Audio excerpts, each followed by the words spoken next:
It was a quiet sort of degradation, the kind of humiliation that did not announce itself with raised voices or broken plates, but settle slowly into the marrow of Sarah's bones. For 3 years since the divorce, she had remained the invisible anchor in Arthur and Evelyn's house, the one who carried the heavy laundry and managed the pills, while her ex-husband Craig lived in his own comfortable world of forgotten obligations. They took her quiet devotion and reshaped it into a chore, a natural resource they only noticed when the tap ran dry. No one ever asked her to stay, and no one ever thanked her. They simply assumed her availability was their birthright. Today, as the stifling weight of their expectations pressed down on her, she forced her mind to retreat into the dull, grounding rhythm of physical labor. The yellowed linoleum under Sarah's knees was cold, even through the double layer of her worn denim jeans. It was a Tuesday afternoon, the sky outside a flat leaden gray that threatened rain but never quite delivered. In the corner behind the old Kenmore refrigerator, a sticky mixture of kitchen grease and coal dust had settled into a dark grime. Sarah pressed the yellow sponge into the corner, pushing with the heel of her hand until the grimy buildup began to roll away in gray, rubbery pills.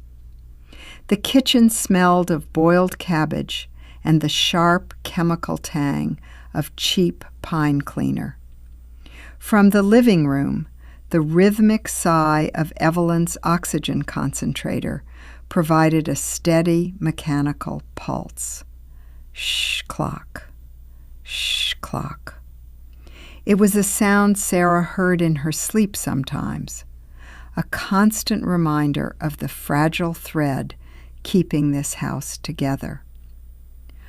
Arthur did not look up when Sarah stood to rinse the sponge in the zinc sink. He sat at the oak dining table, his liver-spotted hand hovering over a crossword puzzle in the local weekly paper. He had been working on the same puzzle since 9 in the morning. His coffee cup, patterned with faded blue cornflowers, was empty, except for a dark ring at the bottom. "You missed a spot near the baseboard," Arthur said, his voice dry and thin like old parchment. He did not point. He did not need to. He knew she would look. Sarah squeezed the sponge. The lukewarm water ran through her fingers, carrying a gray stream down the drain. She felt the skin on her knuckles tightening, dry and red from the bleach. She did not answer. To argue would require explaining that the baseboard was warped from an old leak Craig had promised to fix 3 years ago, a leak that had rotted the wood so deeply that any pressure would crumble it. It was easier to just let the comment hang in the air, a heavy, unacknowledged weight. "I will get to it, Arthur," Sarah said quietly. Her voice was flat, devoid of the irritation she had spent years learning to dissolve before it reached her throat. Arthur made a small, wet sound in the back of his throat, a gesture of mild dissatisfaction that served as his primary form of communication. He turned the page of the newspaper. The paper rustled loudly in the quiet kitchen. In the living room, Evelyn coughed. It was a dry, hacking sound that ended in a whistle. Sarah wiped her hands on her thighs, her fingers catching on the rough denim. She walked into the dim hallway, her sneakers squeaking slightly on the floorboards. The living room was warm, kept at a stifling 75 degrees to ease Evelyn's joints. A single lamp with a yellowed fringe shade cast a dusty glow over the room. Evelyn sat in her green vinyl recliner, her thin legs wrapped in a knitted afghan that Sarah had washed and folded the previous Thursday. A half-eaten sleeve of saltine crackers sat on the side table next to a cluster of amber pill bottles. "Sarah," Evelyn murmured, her eyes half closed as she stared at the television. The screen showed a daytime game show, the bright colors muted by a layer of dust on the glass. "Did you bring the peppermint drops?" "They're in the pantry, Evelyn, on the second shelf, right where I put them on Saturday," Sarah said. She reached down and adjusted the afghan, pulling it up over Evelyn's shoulders. The fabric smelled faintly of lavender detergent and stale saliva. Evelyn did not thank her. She merely shifted her weight, her gaze remaining fixed on the spinning wheel on the television. "Craig said he was coming by today," she whispered, her voice carrying a sudden, fragile lightness. "He said he had a surprise." Sarah stood still for a moment, her hands still resting on the edge of the afghan. The name Craig always brought a brief, cold draft into the room, though she had long stopped feeling the sharp pain of it. Now it was just a dull ache, like an old fracture before a rainstorm. Craig had not been to the house in 3 weeks. His last visit had lasted 10 minutes, just long enough to borrow $50 from Arthur's wallet and complain about the squeak in his truck's fan belt. "Did he say what time?" Sarah asked, keeping her tone conversational, empty of expectation. "No," Evelyn said, her head drifting back against the recliner. "Just that he was coming. He said I should make sure the house looked nice. He said it was important." Sarah looked down at her own hands. The nails were short, trimmed to the quick to keep them clean during her shifts at the county nursing home. There was a faint trace of grease under the nail of her left thumb that refused to come out. She thought about the laundry pile waiting in the basement, 3 baskets of heavy flannel shirts and stiff trousers that Arthur insisted on wearing even in the summer. She thought about the roast chicken she needed to pull from the oven in an hour, and the cabbage she had left simmering on the stove. She turned back to the kitchen without another word. Arthur was still staring at his crossword. He had not written a single letter. As Sarah passed, she took his empty cup and carried it to the sink. The porcelain was stained with years of cheap chicory coffee. The dark glaze cracked in a spiderweb pattern near the rim. "He is bringing that girl," Arthur said suddenly. Sarah stopped with her hands in the dishwater. The water was cooling now, a greasy film beginning to form around the edges of the sink. She did not turn around. "Which girl?" she asked, her voice steady.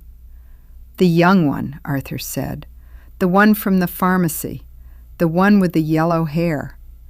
Craig says she is different, says she makes him want to settle down." The grease on the water caught the light from the small window over the sink, swirling in tiny iridescent rainbows. Sarah watched a bubble pop, leaving a tiny circle of clear water that was quickly swallowed by the gray film.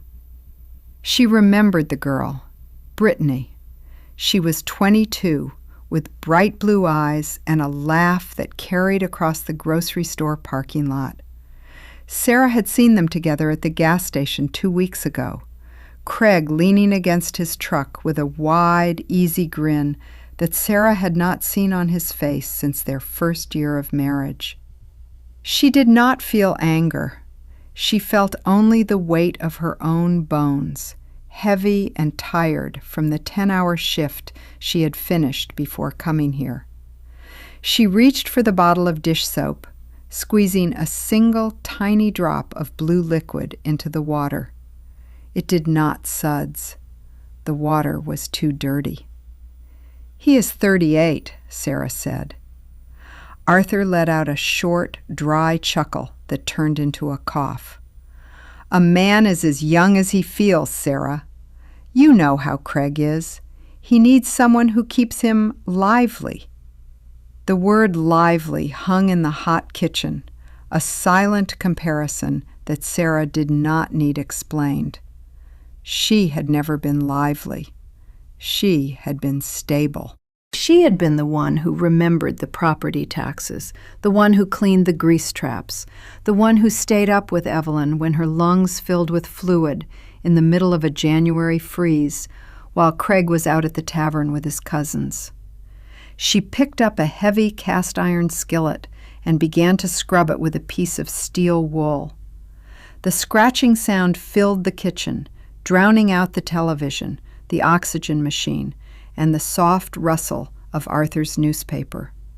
She scrubbed until her arm ached, focusing entirely on the black iron, waiting for the sound of a truck engine in the gravel driveway outside.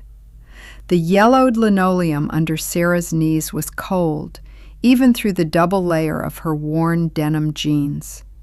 Tuesday afternoon was slipping away, the sky outside a flat, leaden gray that threatened rain but never quite delivered. In the corner behind the old Kenmore refrigerator, a sticky mixture of kitchen grease and coal dust had settled into a dark grime. Sarah pressed the yellow sponge into the corner, pushing with the heel of her hand until the grimy buildup began to roll away in gray, rubbery pills. The kitchen smelled of boiled cabbage and the sharp chemical tang of cheap pine cleaner. From the living room, the rhythmic sigh of Evelyn's oxygen concentrator provided a steady mechanical pulse. Shh-clock, shh-clock. It was a sound Sarah heard in her sleep sometimes, a constant reminder of the fragile thread keeping this house together. Arthur did not look up when Sarah stood to rinse the sponge in the zinc sink. He sat at the oak dining table, his liver-spotted hand hovering over a crossword puzzle in the local weekly paper. He had been working on the same puzzle since 9 in the morning. His coffee cup, patterned with faded blue cornflowers, was empty except for a dark ring at the bottom. "You missed a spot near the baseboard," Arthur said, his voice dry and thin like old parchment. He did not point. He did not need to. He knew she would look. Sarah squeezed the sponge. The lukewarm water ran through her fingers, carrying a gray stream down the drain. She felt the skin on her knuckles tightening, dry and red from the bleach. She did not answer. To argue would require explaining that the baseboard was warped from an old leak Craig had promised to fix 3 years ago, a leak that had rotted the wood so deeply that any pressure would crumble it.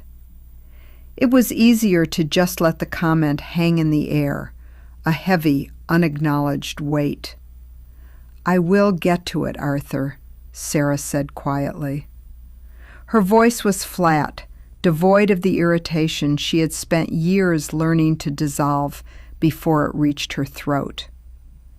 Arthur made a small, wet sound in the back of his throat, a gesture of mild dissatisfaction that served as his primary form of communication. He turned the page of the newspaper. The paper rustled loudly in the quiet kitchen. In the living room, Evelyn coughed. It was a dry, hacking sound that ended in a whistle. Sarah wiped her hands on her thighs, her fingers catching on the rough denim. She walked into the dim hallway, her sneakers squeaking slightly on the floorboards. The living room was warm, kept at a stifling 75 degrees to ease Evelyn's joints. A single lamp with a yellowed fringe shade cast a dusty glow over the room. Evelyn sat in her green vinyl recliner, her thin legs wrapped in a knitted afghan that Sarah had washed and folded the previous Thursday. A half-eaten sleeve of saltine crackers sat on the side table next to a cluster of amber pill bottles. Sarah set the clean cast-iron skillet on the back burner of the stove. It was heavy, a black anchor that she had seasoned herself years ago, back when she still believed this kitchen would eventually feel like hers. She wiped her hands on the damp dish towel hanging from the oven handle. The towel had a faded print of a rooster on it, the colors washed out to a pale pink and dusty blue. Sarah opened the cabinet above the sink where the medicines were kept. The shelves were crowded with plastic amber bottles, white paper pharmacy bags, and half-empty boxes of adhesive bandages. She reached for the small bottle with the white cap, Evelyn's heart medication. It had to be taken precisely at 4 in the afternoon. Otherwise, Evelyn's ankles would begin to swell, turning a dark, tight purple by nightfall. Sarah unscrewed the child-proof cap. The plastic made a sharp, clicking sound. She tipped the bottle into her palm. Only one small yellow tablet rolled out onto her dry skin. She stared at the single pill. The prescription label, printed in faded black ink from the county pharmacy, clearly stated that 3 refills remained. Craig had promised to pick up the new bottle on Monday morning. He had told Arthur he would do it on his way back from the county seat. Sarah looked at the clock on the wall. It was 3:15. The pharmacy closed at 5. If she left right now, she could make the 20-minute drive, wait in the short line, and be back before the pill was due. It was what she had always done. Whenever Craig forgot, which was almost always, Sarah simply filled the gap. She would quietly grab her purse, drive the distance, pay the copay with her own grocery money, and place the bottle on the counter without a word of complaint. It was the only way to ensure Evelyn did not suffer for her son's forgetfulness. She held the empty bottle in her hand, feeling the textured paper of the label. She looked at Arthur. He was still staring at the newspaper, his long, thin fingers tapping a silent rhythm on the table. "Arthur," Sarah said, her voice barely rising above the hum of the refrigerator, "Craig did not pick up Evelyn's heart pills yesterday." Arthur did not look up. He turned his head slightly toward the window, as if listening for something outside. "Well, he is coming today. He will have them with him. Craig is a good boy. He just gets busy." "He forgot them 3 weeks ago, too," Sarah said. "I had to go get them." Arthur let out a soft huff. That was different. He had that trouble with his truck. You cannot expect him to remember every little thing, Sarah. You are here anyway. You do not mind. You do not mind. The words were familiar, a soft, polite blanket thrown over a mountain of neglect. They used those words like a currency, paying her in assumptions of her willingness. She was the natural resource of this family, always flowing, always free of charge. Sarah looked down at the single yellow tablet in her hand. She felt a cold, quiet stillness settle in her chest. She did not feel angry. The anger had burned out a long time ago, leaving behind only a dry, clean ash. She made an internal calculation. The energy required to drive to town, to spend her own $5, and to once again shield Craig from the consequences of his laziness was a finite resource. She was running low on it. She dropped the single pill back into the amber bottle. She placed the bottle on the very edge of the kitchen counter, right next to the microwave, where it was impossible to miss. She did not put it back in the cabinet. "I will leave it here," Sarah said. "Craig can bring the refill when he arrives." Arthur finally looked up. His watery blue eyes squinted at her, filled with a mild, confused irritation. "What if he forgets? Evelyn needs that medicine by 4, Sarah. You know how her breathing gets." "Then he should not forget," Sarah replied. Her voice was flat, lacking the usual soft, reassuring tone she used to placate him. Arthur stared at her for a moment, his mouth slightly open, before he looked back down at his crossword. He did not say anything else, but the silence between them grew heavy, stretching like a rubber band pulled too tight. Sarah walked to the stove and turned down the heat under the chicken. The steam rose from the pot, carrying the rich, fatty smell of celery and thyme. She picked up a potato peeler and began to work on a brown russet potato, the skin peeling away in long, dirty ribbons. Her hands were steady, but her mind was elsewhere, listening to the quiet of the house. From the driveway outside, the sound of gravel crunching broke the silence. It was the heavy, rumbling sound of Craig's diesel truck, the one with the rusted tailpipe that vibrated against the frame. Evelyn stirred in the other room. "Craig," she called out, her voice rising in a weak, hopeful pitch. "Is that my boy?" Sarah did not move from the sink.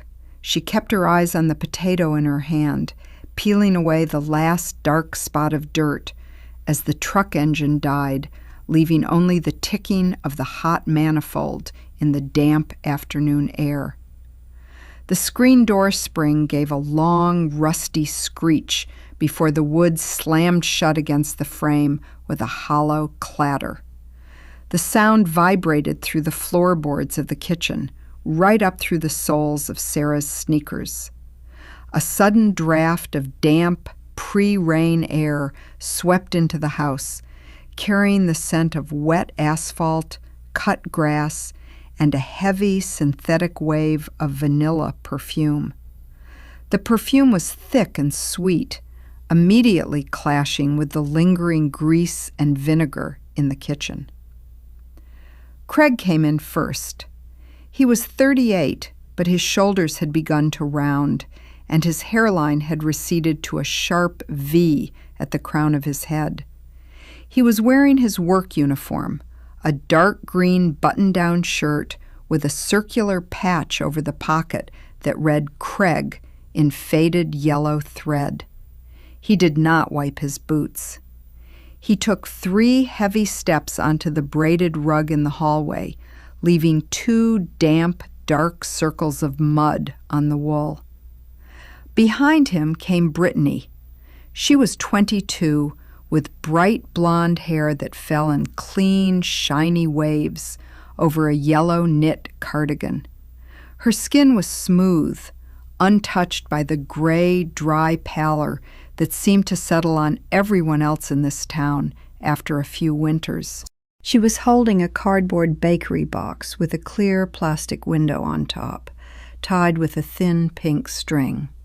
Inside the box, a cherry pie with a pale, machine-braided crust sat in a tinfoil tin. "Ma," Craig called out, his voice booming in the quiet house, "look who I brought." From the living room, Evelyn's voice rose in a high, fluttery pitch that Sarah had not heard in months. "Oh, Craig, you brought her! Arthur, get up! They are here!" Arthur was already moving. He pushed his chair back with a loud scrape, his crossword puzzle forgotten on the table. The joints in his knees popped, but for once he did not complain about the pain. He smoothed down the front of his flannel shirt and shuffled toward the hallway with an uncharacteristic eagerness. "Well, look at you two," Arthur said, his voice instantly dropping its thin, gravelly edge. "Come on in. Get out of that damp air." Sarah remained by the sink, her back turned to the hallway. She picked up a second potato. The peeler scraped against the rough brown skin, sending a long, earthy curl into the sink. She focused on the cold water running over her knuckles, using the physical sensation to anchor herself. Her mind was already running a quiet internal calculation. She noted Craig's hands. He was holding his heavy ring of truck keys, a black leather wallet, and his cell phone. There was no white paper prescription bag. There was no small amber bottle in his pockets. He had come straight from the pharmacy where Brittany worked, yet the medicine bottle on the counter remained the only one in the house. Sarah did not speak. She did not turn around to ask him. She simply watched the potato skin fall. "Sarah," Craig said. His voice had stiffened. The easy, booming warmth he had used for his parents vanished, replaced by a tight, defensive tone. He was standing at the entrance of the kitchen now, his boots hovering just on the edge of the linoleum. Sarah turned her head slightly, keeping her hands in the sink. "Craig?" "This is Brittany," Craig said, his hand reaching out to touch the small of Brittany's back, guiding her forward as if she were a fragile ornament. "Brittany, this is Sarah." The girl smiled, a bright professional expression that didn't quite reach her eyes. It was the same smile she probably gave to customers at the prescription counter. "Hello, Sarah. It is so nice to meet you. Craig has told me so much about how you help out around here." She held out the bakery box as if offering a peace offering, or perhaps a trophy. "I brought a cherry pie. The bakery in town just put them out. I know Arthur loves cherry." Arthur, who was now standing right behind Craig, let out a delighted chuckle. "Oh, she remembered. You see that, Evelyn? She remembered my favorite." From the living room, Evelyn's slippers shuffled on the carpet. "Oh, bless your heart, dear. Bring it in here. Let me look at you." Brittany walked past Sarah, her yellow cardigan brushing against the doorframe. The vanilla scent followed her, leaving a trail in the humid kitchen.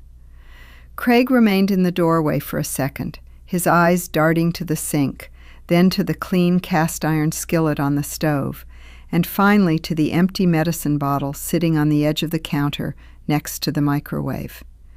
He looked at the bottle for 3 long seconds. Sarah watched his eyes. She saw the moment of recognition, the brief flicker of irritation that crossed his forehead, and then the deliberate way he looked away, pretending he had not seen it. "Did you finish the floors?" Craig asked, his voice low and casual, as if he were asking about the weather. "Nearly," Sarah said, her voice matching his in its flatness. "Good," he said. "Ma's knees have been bad. She cannot have dust floating around." He turned and followed Brittany into the living room, leaving Sarah alone in the kitchen. The sound of their laughter drifted back through the hallway. It was a warm, collective sound, the kind of noise a family made when they were whole. Evelyn was cooing over Brittany's hair, and Arthur was already talking about getting some clean plates for the pie. Sarah stood at the sink, the potato peeler resting in her palm. The potato in her hand was clean now, its white flesh cold and wet. She looked at the clock on the wall. 3:30. The single yellow pill in the kitchen counter bottle was still there, waiting.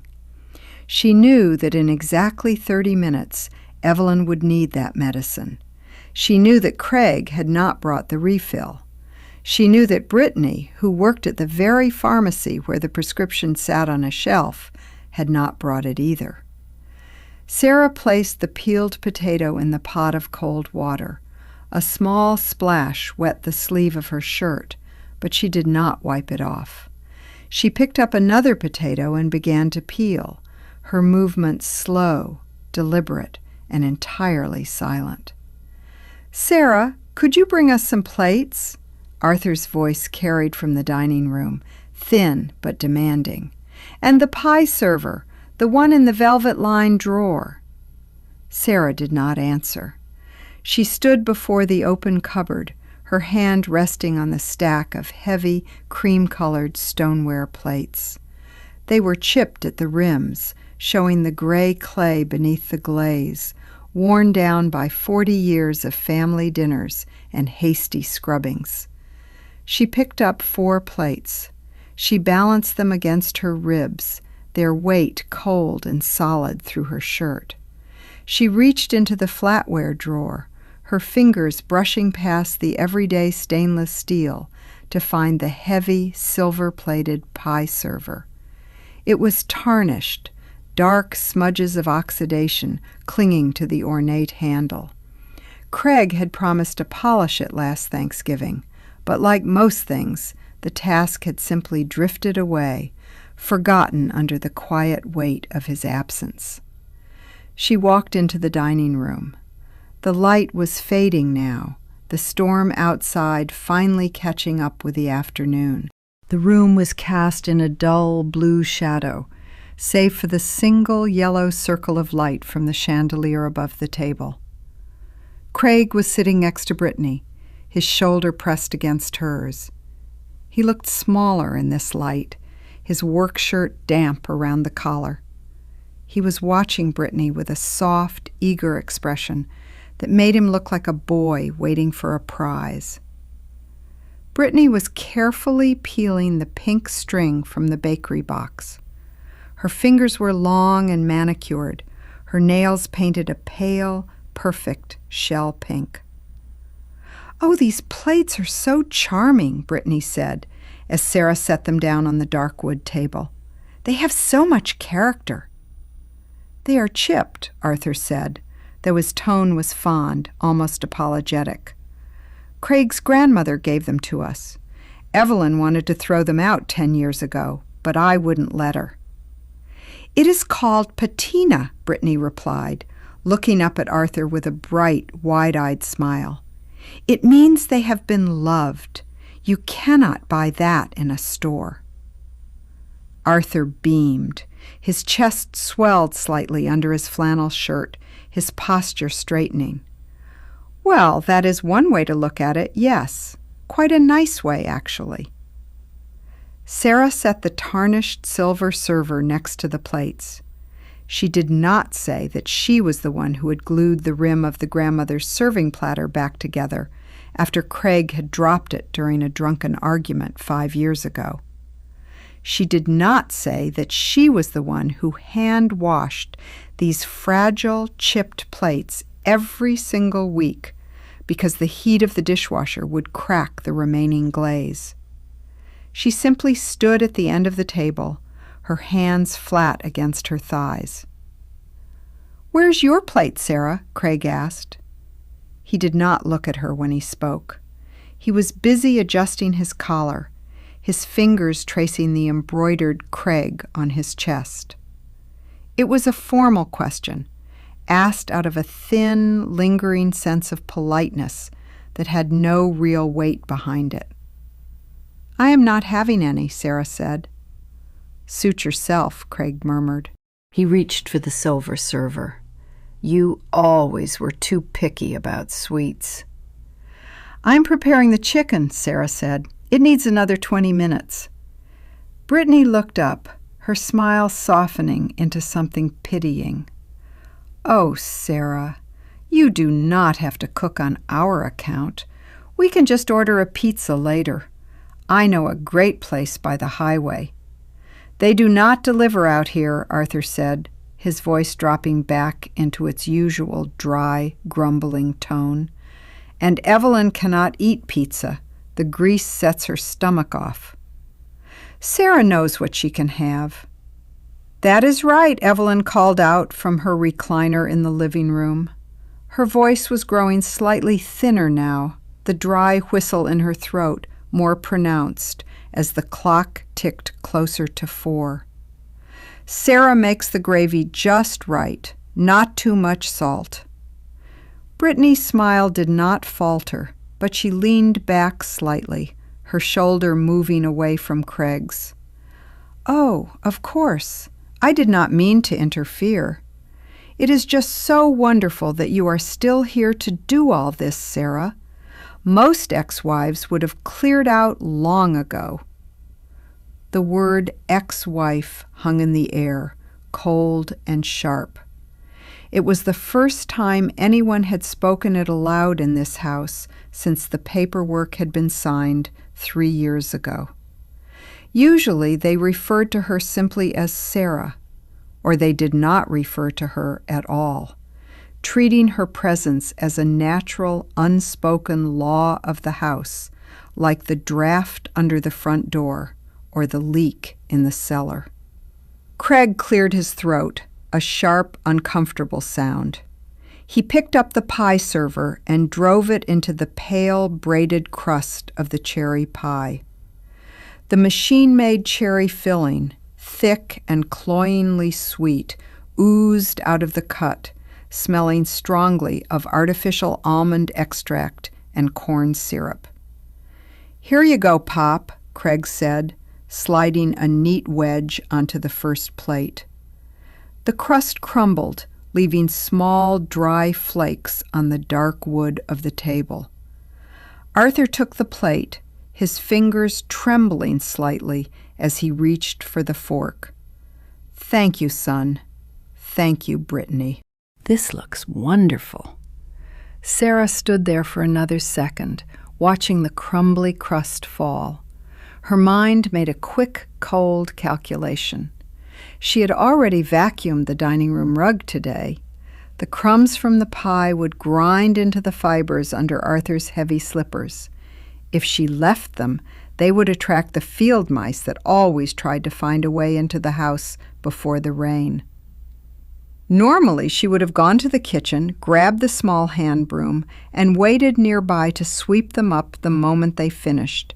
Instead, Sarah turned and walked back into the kitchen. She did not grab the broom. She walked straight to the sink, picked up her potato peeler, and began to work on the third potato. On the counter, the small amber medicine bottle sat in the dim light, the single yellow tablet inside casting a tiny, distorted shadow against the white microwave door. The clock on the wall now read 3:45. 15 minutes left. The kitchen clock had a plastic face shaped like an owl, its eyes swinging back and forth with every tick.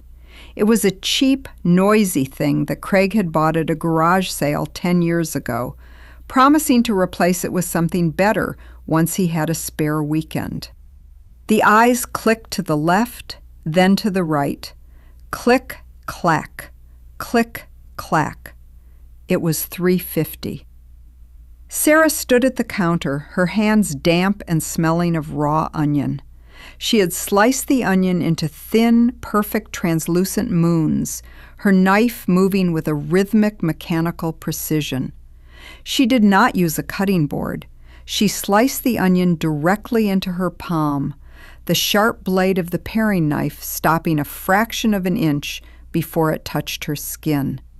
It was a habit she had picked up from her mother, a silent testament to years of working in small, crowded spaces where there was no room for extra dishes.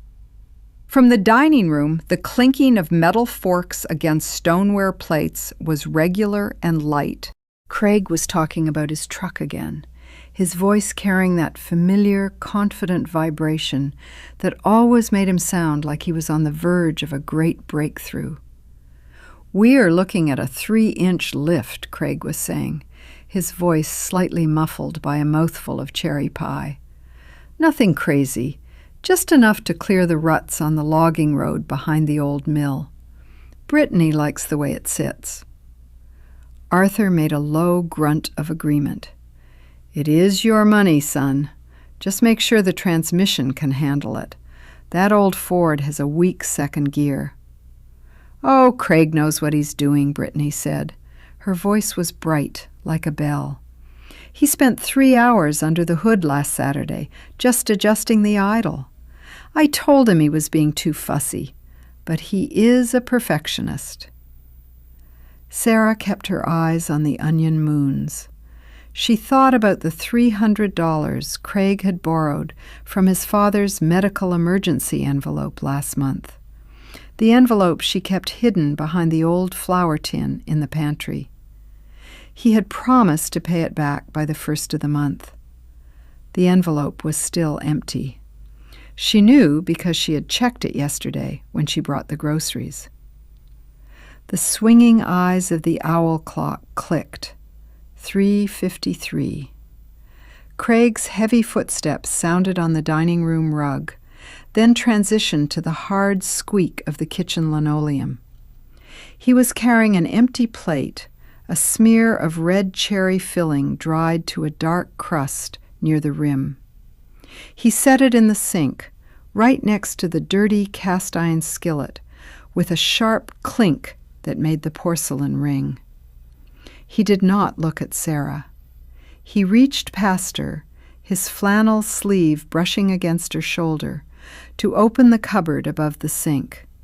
He was looking for a glass. "Where are the juice glasses?" Craig asked, his voice rough and slightly impatient. "The ones with the green trim. Brittany wants some water." "Second shelf on the right," Sarah said. Her voice was steady, almost mechanical. Craig reached up, his fingers brushing against 3 different glasses before he found the right one. He pulled it down, squinting at the clear glass in the dim light. "These things always look cloudy, Sarah," he said, his tongue clicking against his teeth in mild disapproval. "You should run them through with some vinegar. Brittany says cloudy glasses mean there is hard water buildup. It is not clean." Sarah did not turn her head. She looked at the cutting edge of her paring knife, tracing the thin silver line where the steel had been sharpened so many times it was starting to curve. She made a quiet internal calculation. She had spent 45 minutes last month soaking every single glass in this kitchen in warm vinegar to remove the limescale from the well water. She had wiped them dry with a clean linen towel. The cloudiness was not dirt. It was the cheap plastic of the cups, etched and scratched by 30 years of use. She could explain this to him. She could point out that Brittany had never washed a dish in this house, let alone spent an afternoon scrubbing limescale from the copper pipes. But the explanation would take energy, and Craig would only shrug and say he was just trying to help. "I will look at them later," Sarah said. Craig set the glass on the counter. He reached for the tap, turning the handle with a sharp, jerking motion that made the old pipes in the wall groan and rattle. He filled the glass, the cold well water rushing out with a small hiss. As he turned to leave, his elbow brushed against the edge of the microwave. The small amber medicine bottle she had left there wobbled. It rolled 2 inches to the left, its white plastic cap clicking against the laminate counter before it stopped, hanging slightly over the edge. Craig looked down at it. He squinted at the label, his thumb tracing the blue plastic of his truck keys. "What is this doing out?" he asked, his tone slightly annoyed. "You know Ma gets confused if there are too many bottles lying around. You should keep them in the cabinet." Sarah washed the onion residue from her hands under the cold water. She did not reach for the bottle. She did not pick it up to put it away. She simply let her hands drip into the sink, the water making a soft patter against the metal. "It is empty," Sarah said. Craig shrugged, his eyes already drifting back toward the doorway where Brittany's laughter was drifting in from the living room. "Well, throw it away then. No use keeping trash on the counter." He took a sip of the water, wiped his mouth with the back of his hand, and walked out of the kitchen, carrying the glass with him. Sarah stood still by the sink. The dripping of her hands slowly stopped, the water drying on her skin in tight, cool patches. She looked at the amber bottle. It sat precisely where Craig had bumped it, half-balanced on the edge of the counter, the single yellow pill inside resting against the plastic wall. The owl clock clicked. 3:58. From the living room, Evelyn let out a long, shuddering sigh. It was followed by a wet, rattling cough that seemed to come from deep within her chest. The television was still playing, but the sound was drowned out by the sudden, heavy labor of her lungs. "Arthur," Evelyn whispered, her voice thin and ragged. "Arthur, my chest feels tight. Where is Sarah?" The owl clock struck 4 with a dull plastic click. The eyes did not stop their lazy mechanical sweep. Click, clack. In the living room, Evelyn's coughing grew more frequent, a wet, rattling sound that seemed to shake her fragile frame. Her breath came in short, shallow gasps, followed by the dry whistle of her oxygen tube. "Sarah," Arthur called out again, his voice rising in panic. "Where are those pills? She's starting to wheeze." Sarah did not rush. Normally, her heart would have given a small, familiar leap of anxiety, and she would have dropped whatever she was holding to run to Evelyn's side. She would have had the pill and a glass of water ready before the clock finished striking the hour. Today, her hands remained steady. She picked up the kitchen towel, slowly drying each finger, then folded the cloth into a neat square and laid it on the counter next to the bread box. She walked into the living room. The room felt smaller now, crowded by the presence of Craig and Brittany. Craig was leaning forward in his chair, his hands on his knees, his face tight with a mixture of irritation and worry. Brittany had pulled her knees up onto the sofa, her yellow cardigan tucked around her ankles, as if she were trying to make herself as small as possible to avoid the sudden tension. Sarah stood in the doorway, her arms crossed loosely over her chest. The amber bottle was still in the kitchen, but she could see the shadow of it through the doorway, balancing on the edge of the counter. "The bottle is on the kitchen counter, Craig," Sarah said. Her voice was quiet, lacking any of the urgency that Arthur's voice had carried. Craig stood up quickly, his heavy boots scuffing the rug. He walked past her into the kitchen, his shoulder brushing hers as he went. Sarah did not move out of his way, forcing him to squeeze through the narrow frame. She heard the rattle of the plastic bottle as he grabbed it from the counter, followed by a brief, heavy silence. "Sarah!" Craig called out from the kitchen, his voice sharp with anger. "There is only one pill in here. Where is the rest of the bottle?" Sarah turned her head slowly toward the kitchen. She did not raise her voice. "That is the last one, Craig." Craig came back into the living room, holding the tiny amber bottle between his thick thumb and forefinger. He shook it, making the single yellow tablet click against the plastic. "What do you mean it is the last one? She takes these every day. Why didn't you get the refill?" Sarah looked at him. She did not blink. She let her gaze rest on his forehead, right where his hairline was thinning. She made an internal calculation of the energy required to remind him of the 3 separate phone calls she had made to him last week, the text message she had sent on Sunday, and the empty pharmacy bag he was supposed to have picked up on Monday. "You said you were picking it up on Monday," Sarah said. "Well, I got busy," Craig snapped, his face turning a blotchy red. His hand gestured vaguely toward the window. "I had to go to the county seat to look at those truck parts. You knew I was busy. You are here anyway. You could have just run down to the pharmacy. It is only 15 minutes away."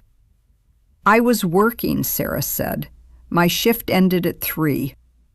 Arthur sat up straighter in his chair, his brow furrowed in a deep, angry scowl. He was looking at Sarah, his watery blue eyes filled with accusation. You should have told us, Sarah. If we knew you were going to neglect her like this, we would have made other arrangements. Evelyn cannot miss her medicine. You know how her heart gets when she gets worked up. I did tell you, Arthur, Sarah said. I told you 40 minutes ago. I told you Craig did not pick them up. Arthur opened his mouth to speak, but no words came out. He looked at Craig, then back at Sarah, his jaw working silently. He had forgotten, or more likely he had simply ignored her words, assuming that she would eventually solve the problem anyway, just as she always did. He had treated her warning like background noise, like the hum of the refrigerator or the wind against the glass. Evelyn let out another wet, rattling cough, her small hand reaching out from under the knitted afghan to clutch at Craig's sleeve. Craig, she whispered, her eyes wide with a genuine childlike fear. My chest. It feels like a tight band. Craig looked down at his mother, then at the empty bottle in his hand, and finally at Brittany, who was staring at her manicured nails, her face pale. Brittany, Craig said, his voice suddenly dropping into a pleading tone. You work at the pharmacy. Can you call them? Can you get them to release a refill? Brittany looked up, her blue eyes blinking rapidly. Craig, it is 4 o'clock. The pharmacist leaves at 4 on Tuesdays. The computer system locks down. I cannot just walk in and take a bottle without a signed slip from the doctor anyway. We could get fined. The silence that followed was heavy and suffocating. Evelyn's shallow breathing seemed to fill the room, a dry, rhythmic scraping that made the hairs on Sarah's arms stand up. For the first time, the family was staring at a problem that Sarah was not actively working to fix. She stood in the doorway, her hands resting quietly at her sides, watching the confusion and irritation on their faces turn into something cold and sharp. Give her the last pill, Sarah, Craig said, his voice dropping into a low, desperate command.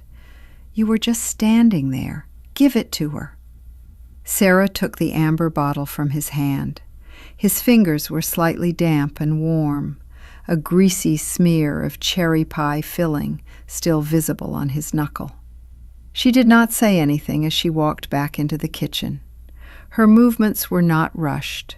She opened the refrigerator. The interior light flickered twice before staying on, casting a weak green glow over a jar of generic applesauce and a half-empty carton of buttermilk.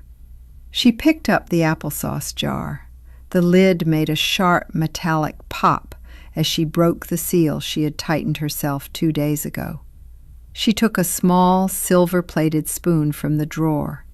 It was one of the cheap ones, thin and easily bent, with a floral pattern stamped into the metal. She spooned a small dollop of the cold applesauce onto the silver, then placed the single yellow heart pill right in the center. Evelyn had dry mouth from the oxygen, and she could no longer swallow pills without something wet to slide them down. From the living room, the murmur of voices continued, low and tense. Is she going to be okay? Brittany asked. Her voice was thin, carrying the high-pitched anxiety of someone who had never seen the physical reality of aging up close. Should we call someone? No, Craig said quickly, his voice carrying a defensive edge. She just gets worked up. Sarah handles it. Sarah always knows what to do. Sarah stood by the counter, the spoon balanced in her hand. She made a quiet internal calculation.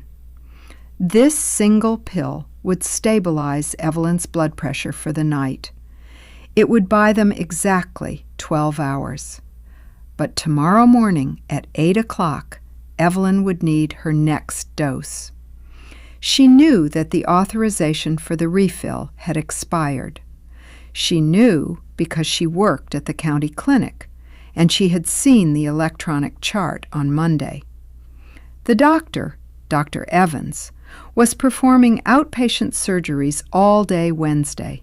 He would not be in the office to sign a renewal until Thursday afternoon. If Craig did not get the authorization taken care of by 5 o'clock today, which was in exactly 50 minutes, the pharmacy would not be able to release the pills until Friday morning. Sarah could tell them this.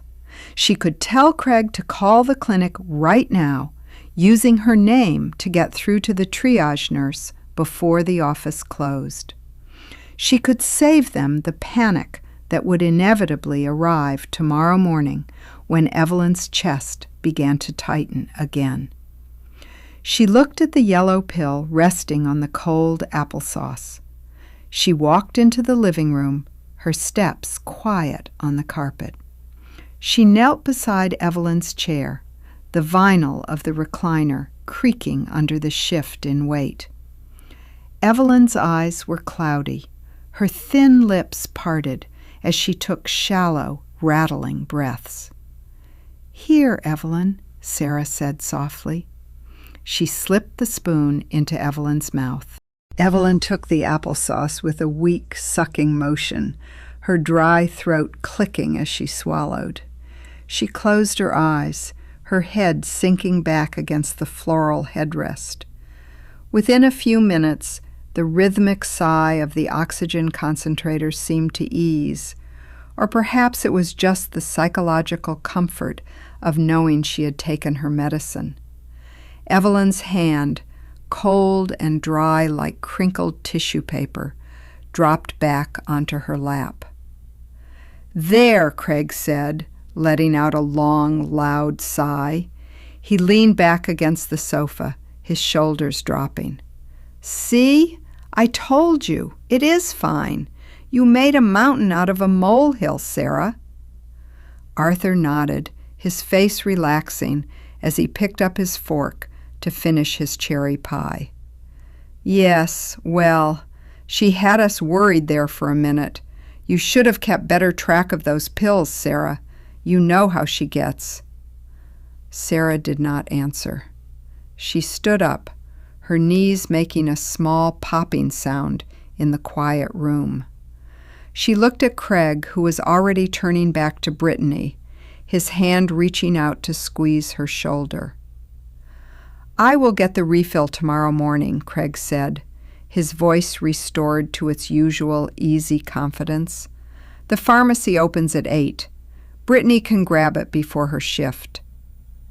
Brittany shifted on the sofa, her yellow cardigan slipping from her shoulder. "Actually, Craig, I do not work the morning shift tomorrow. I am on the afternoon. And like I said, the authorization is expired. The computer will not let us fill it without the doctor's signature." "Oh, they know you there," Craig said, waving his hand dismissively. "Just tell them it is for my mom. They will let you have a few to tie us over." Brittany looked down at her shell-pink nails, her lips pressing into a thin line. "Craig, the pharmacist is very strict about heart medication. I cannot just take things." "We will figure it out," Craig said, his tone growing slightly sharp, warning her not to argue in front of his father. "It is fine. It is just a phone call." He looked up at Sarah, who was standing by the doorway, her arms crossed. "You can call the clinic in the morning, right, Sarah? Just tell them to send the slip over." Sarah felt the cool air from the hallway window against the back of her neck. The rain had finally started, a soft, steady patter against the glass pane that sounded like small fingers tapping.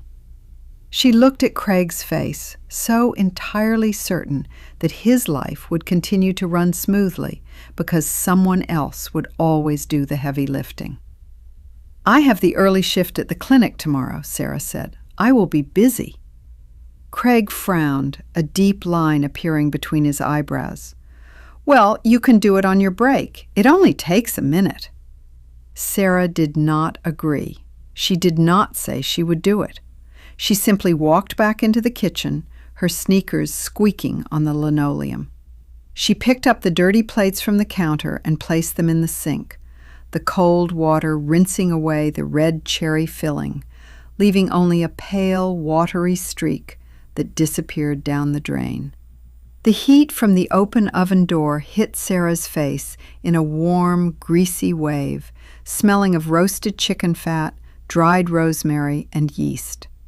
She used a faded, quilted potholder, one she had sewn herself from scrap fabric 5 years ago, to pull the heavy blue enamel roasting pan forward.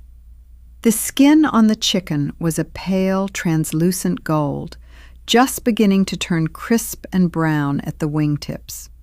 She picked up a large metal spoon and began to ladle the hot, shimmering fat from the bottom of the pan back over the breast, the liquid making a soft hissing sound as it ran down the sides.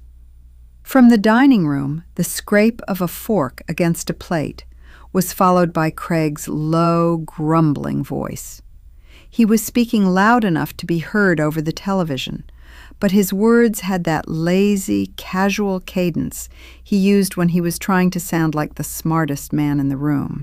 "My mom used to make a roast chicken on Sundays that would fall right off the bone," Craig said, his tone thick with nostalgia.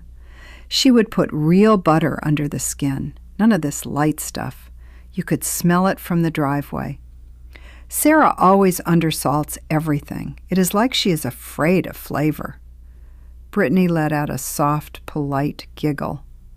"Well, older people are supposed to watch their sodium, Craig. Maybe she's just trying to keep your mom healthy." Craig snorts. "Nah, she's just stubborn. She's been making it the exact same way for 10 years. She does not like anyone telling her how to cook." Sarah let the metal spoon drop back into the roasting pan with a sharp, metallic clatter. She did not feel the heat of anger in her chest. She felt only a deep, cold space where the anger used to live. She knew exactly why she undersalted the food. Evelyn's cardiologist had spent 40 minutes 2 years ago explaining that even a single gram of excess sodium could cause Evelyn's lungs to fill with fluid, sending her back to the county hospital's intensive care unit. Craig had been sitting in the waiting room during that appointment, playing a game on his phone. He had never read the discharge papers.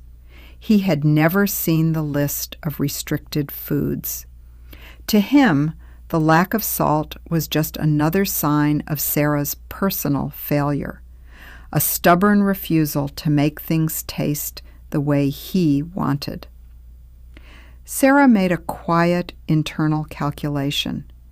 She had already peeled the potatoes, roasted the chicken, and sliced the onions. She had spent 2 hours of her free afternoon standing in this hot kitchen after a full shift at the clinic. Usually her routine was fixed. She would carve the chicken, plate it with the potatoes and cabbage, carry it to the dining table, wait for them to finish, and then spend 45 minutes scrubbing the grease from the enamel pan and wiping down the stove. Tonight, she would not carve the chicken. She would not plate it. She would not do the dishes. She pushed the heavy enamel pan back into the oven and shut the door with a firm, solid thud. The metal latch clicked into place. Arthur's slippers shuffled on the dining room floor. "Sarah," he called out. "Is that food ready yet? My sugar is getting low." "It is ready," Sarah said. Her voice was calm, carrying no trace of the decision she had just made. She reached for her purse, which was sitting on the small wooden stool near the back door. It was a sturdy brown canvas bag, worn at the corners, containing her wallet, her car keys, and her clinic ID badge. She swung the strap over her shoulder. She walked out of the kitchen, passing the dining room where Craig, Brittany, and Arthur were sitting. The cherry pie was half eaten, a sticky red smear drying on the white cardboard box. "Sarah, where are you going?" Craig asked, his fork hovering halfway to his mouth. "The kitchen smells like the chicken is done. Are you not going to carve it?"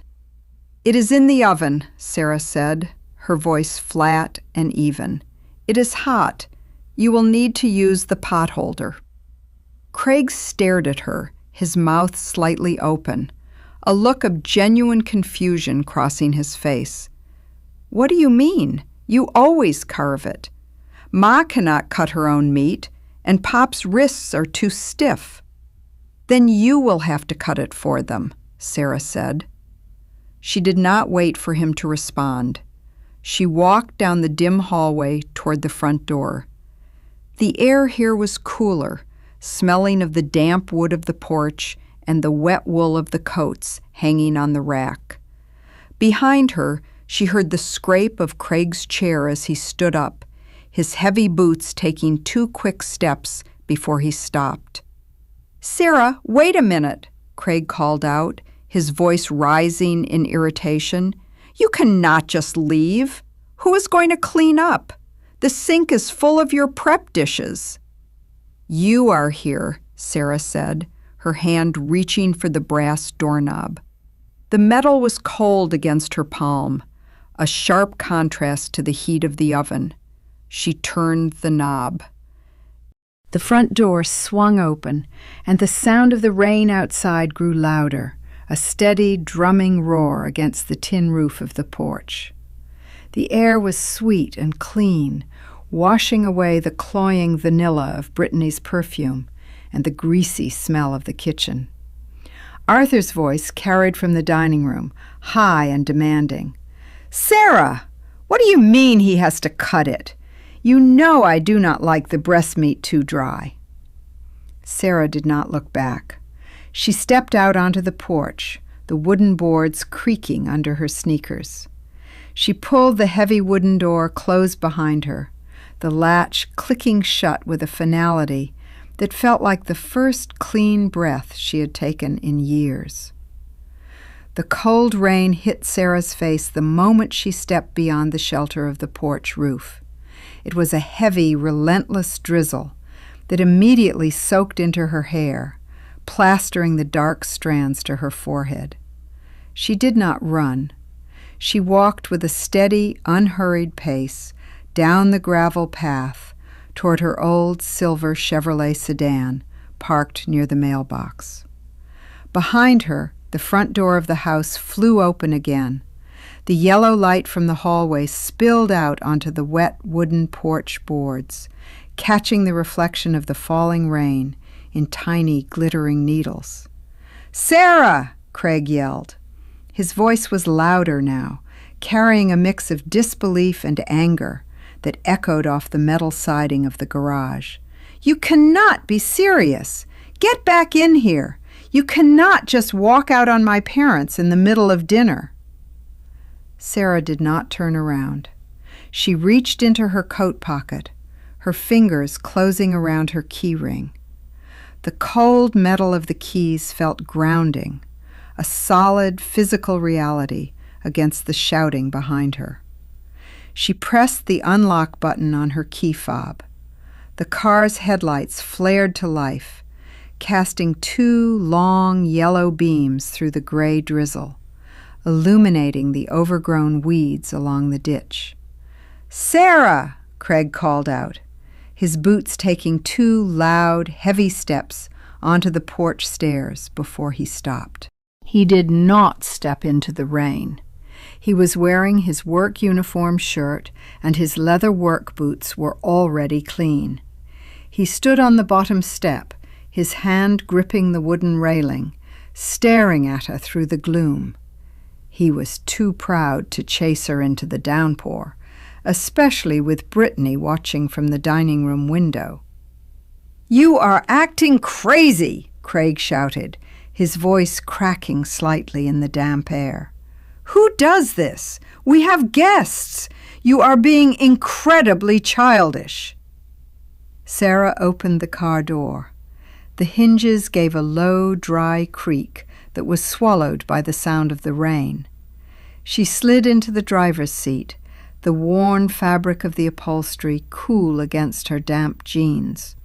She pulled the heavy door shut, the solid metallic latch sealing out the damp cold and the sound of Craig shouting. The sudden silence inside the car was immense. The only sound was the steady, frantic drumming of the rain against the tin roof of the sedan, a rhythmic, hollow patter that felt protective. She put the key in the ignition and turned it. The engine sputtered for a brief second before catching, the old four-cylinder motor settling into a low, vibrating hum that shook the dashboard. The dashboard lights flickered on, casting a soft green glow over her face. Sarah adjusted the rearview mirror. In the small rectangle of glass, she could see the front porch. Craig was still standing there, his arms crossed over his chest, his face white and distorted through the rain-streaked rear window. He looked smaller from this distance, a dark figure trapped under the yellow porch light, surrounded by the vast, empty gray of the wet countryside. She looked at the fuel gauge. The orange needle sat precisely on the half-tank mark. She made a quick, quiet calculation. Half a tank was more than enough to get back to her small apartment on the north side of town, and then to the clinic for her 6 o'clock shift tomorrow morning. It was enough to keep her going for at least 4 days without having to stop at the gas station near the highway, where Craig usually hung out with his friends. She reached for her phone in her purse. She pressed the power button, holding it down until the screen went dark, her thumb resting on the black glass. She was turning it off. She knew what would happen tonight. Once they realized she was not coming back to wash the roasting pan, once Evelyn's ankles began to swell because Craig forgot to call the clinic before 5 o'clock, the phone would start to ring. First it would be Craig, angry and demanding.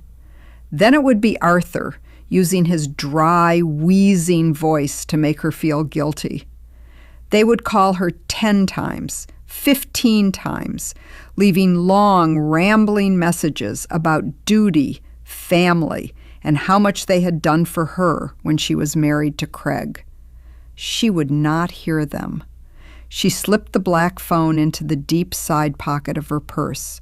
She shifted the car into reverse. The transmission engaged with a dull, familiar clunk. She backed out of the gravel driveway, the tires crunching slowly over the wet stones, avoiding the deep rut near the mailbox that Craig had promised to fill with gravel 2 summers ago.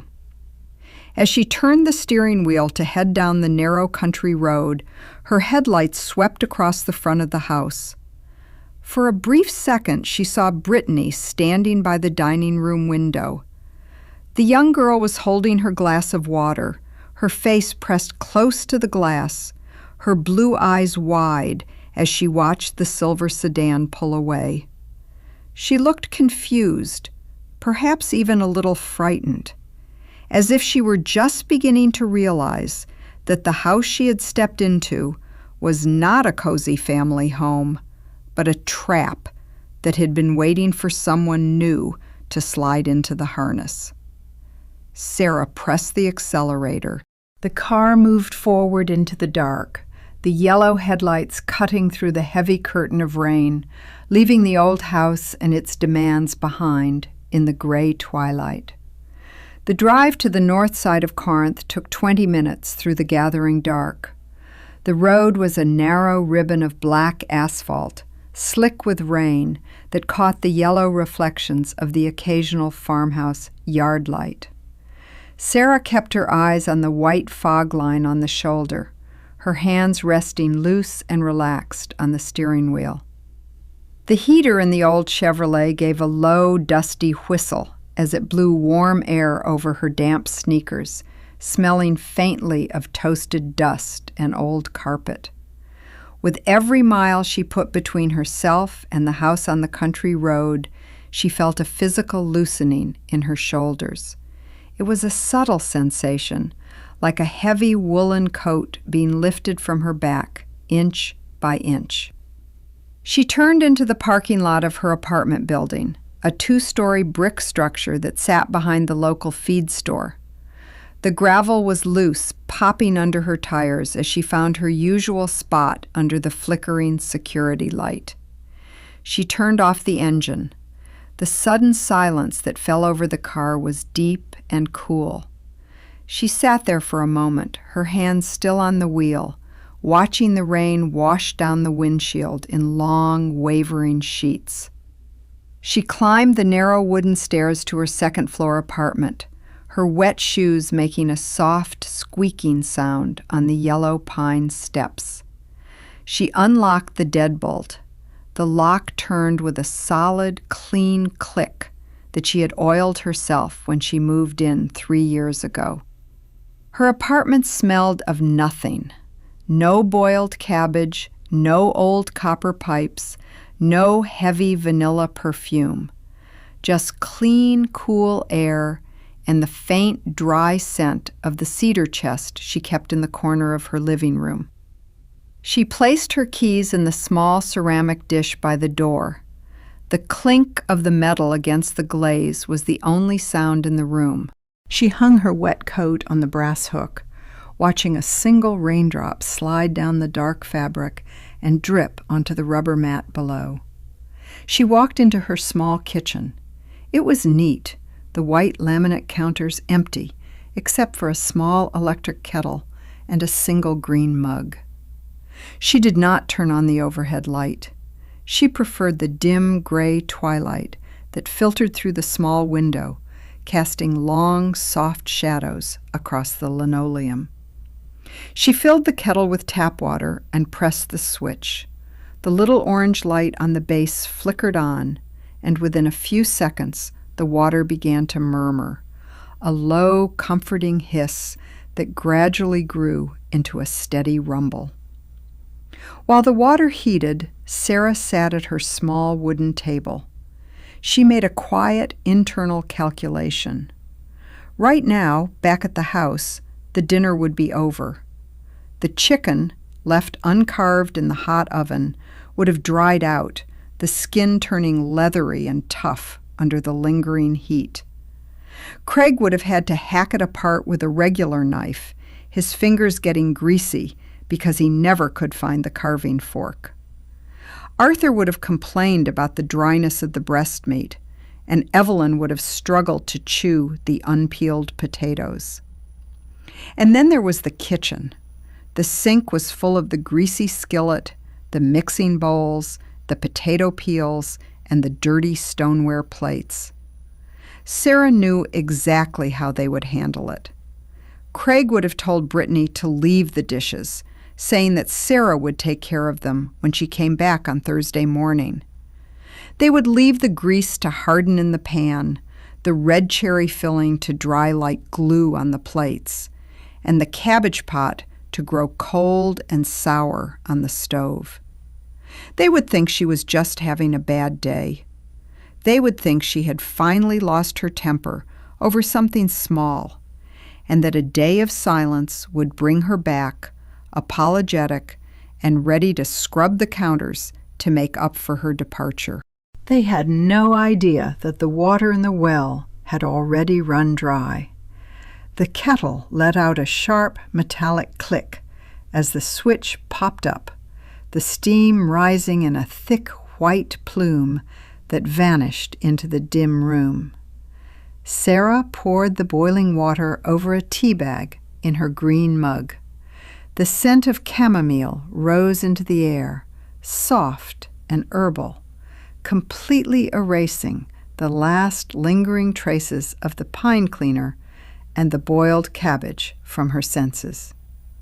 She picked up her mug, the warmth of the ceramic soaking into her dry red knuckles. She walked to the window and looked out at the parking lot below.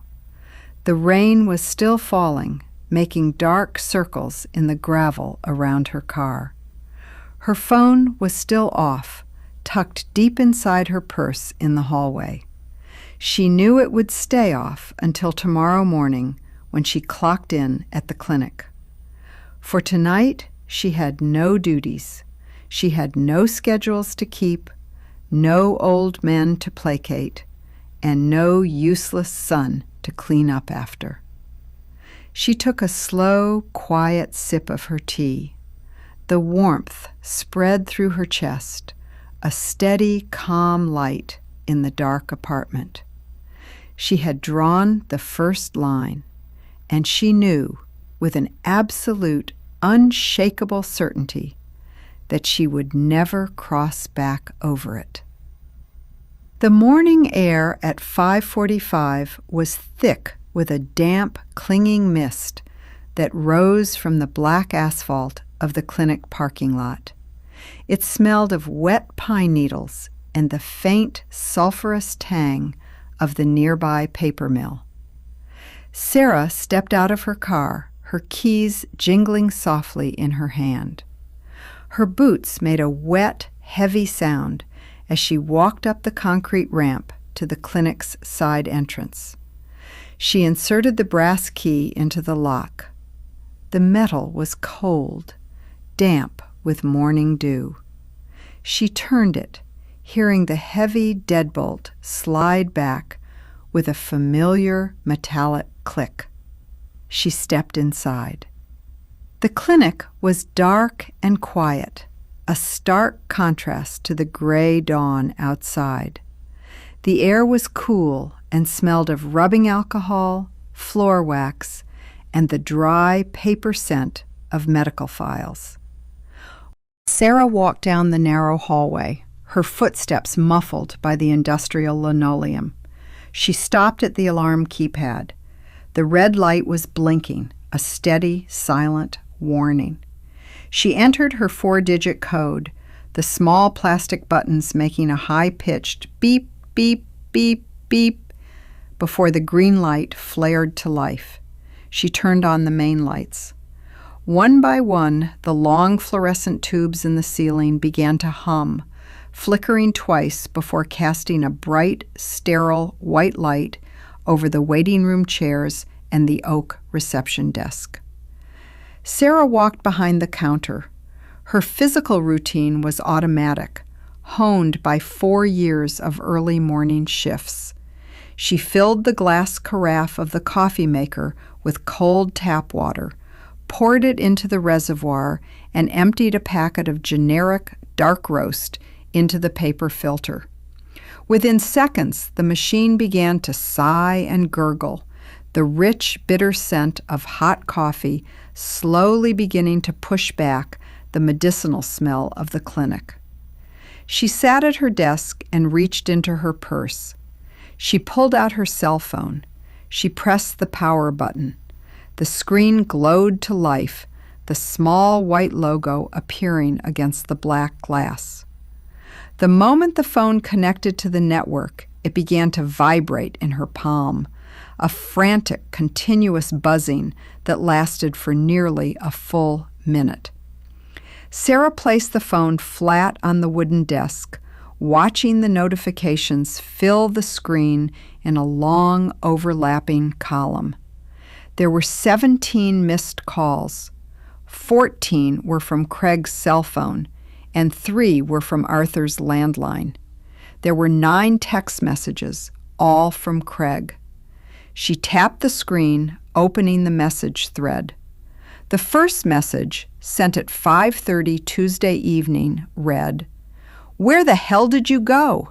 Pop is mad. The chicken is a mess." The second, sent at 7:15, read, "Ma is coughing. Did you get her pills? Answer your phone." The third, sent at 9:45, was longer, the punctuation completely forgotten. "Seriously, Sarah, this isn't funny. We can't find the new bottle. Ma is in bed, wheezing. You need to come back and fix this. Pop says you're being spiteful." The last message, sent at 11:30, was brief. "Please call me." Sarah read each message slowly, her face expressionless in the cold light of the computer monitor. She did not feel the familiar tightening in her stomach, the panic that Craig's anger used to cause her. She felt nothing but a cool, detached curiosity, as if she were reading a report about strangers. She did not reply. She swiped the messages away, locking her phone and placing it face down on the corner of her desk. She logged into the clinic's main computer system. The keyboard clicked softly under her fingers, the sound sharp and quick in the empty room. She opened the electronic fax queue, which compiled all the incoming requests from local pharmacies. There, at the very top of the list, was a fax from the Corinth Pharmacy, sent at 4:55 Tuesday afternoon. It was a request for a renewal of Evelyn's heart medication. Next to the request, a small yellow icon showed the status, pending doctor review. Sarah clicked on Dr. Evans's schedule for the day. Her eyes moved down the grid of names and times. Today was Wednesday. Dr. Evans spent every Wednesday at the county hospital, performing scheduled orthopedic surgeries from 7 in the morning until 5 in the evening. He did not check his electronic fax queue on surgery days. He would not see the request until Thursday afternoon at the earliest. If Craig had picked up the prescription on Monday morning, as he had promised, the pharmacy would have filled it using the last remaining refill on the old authorization.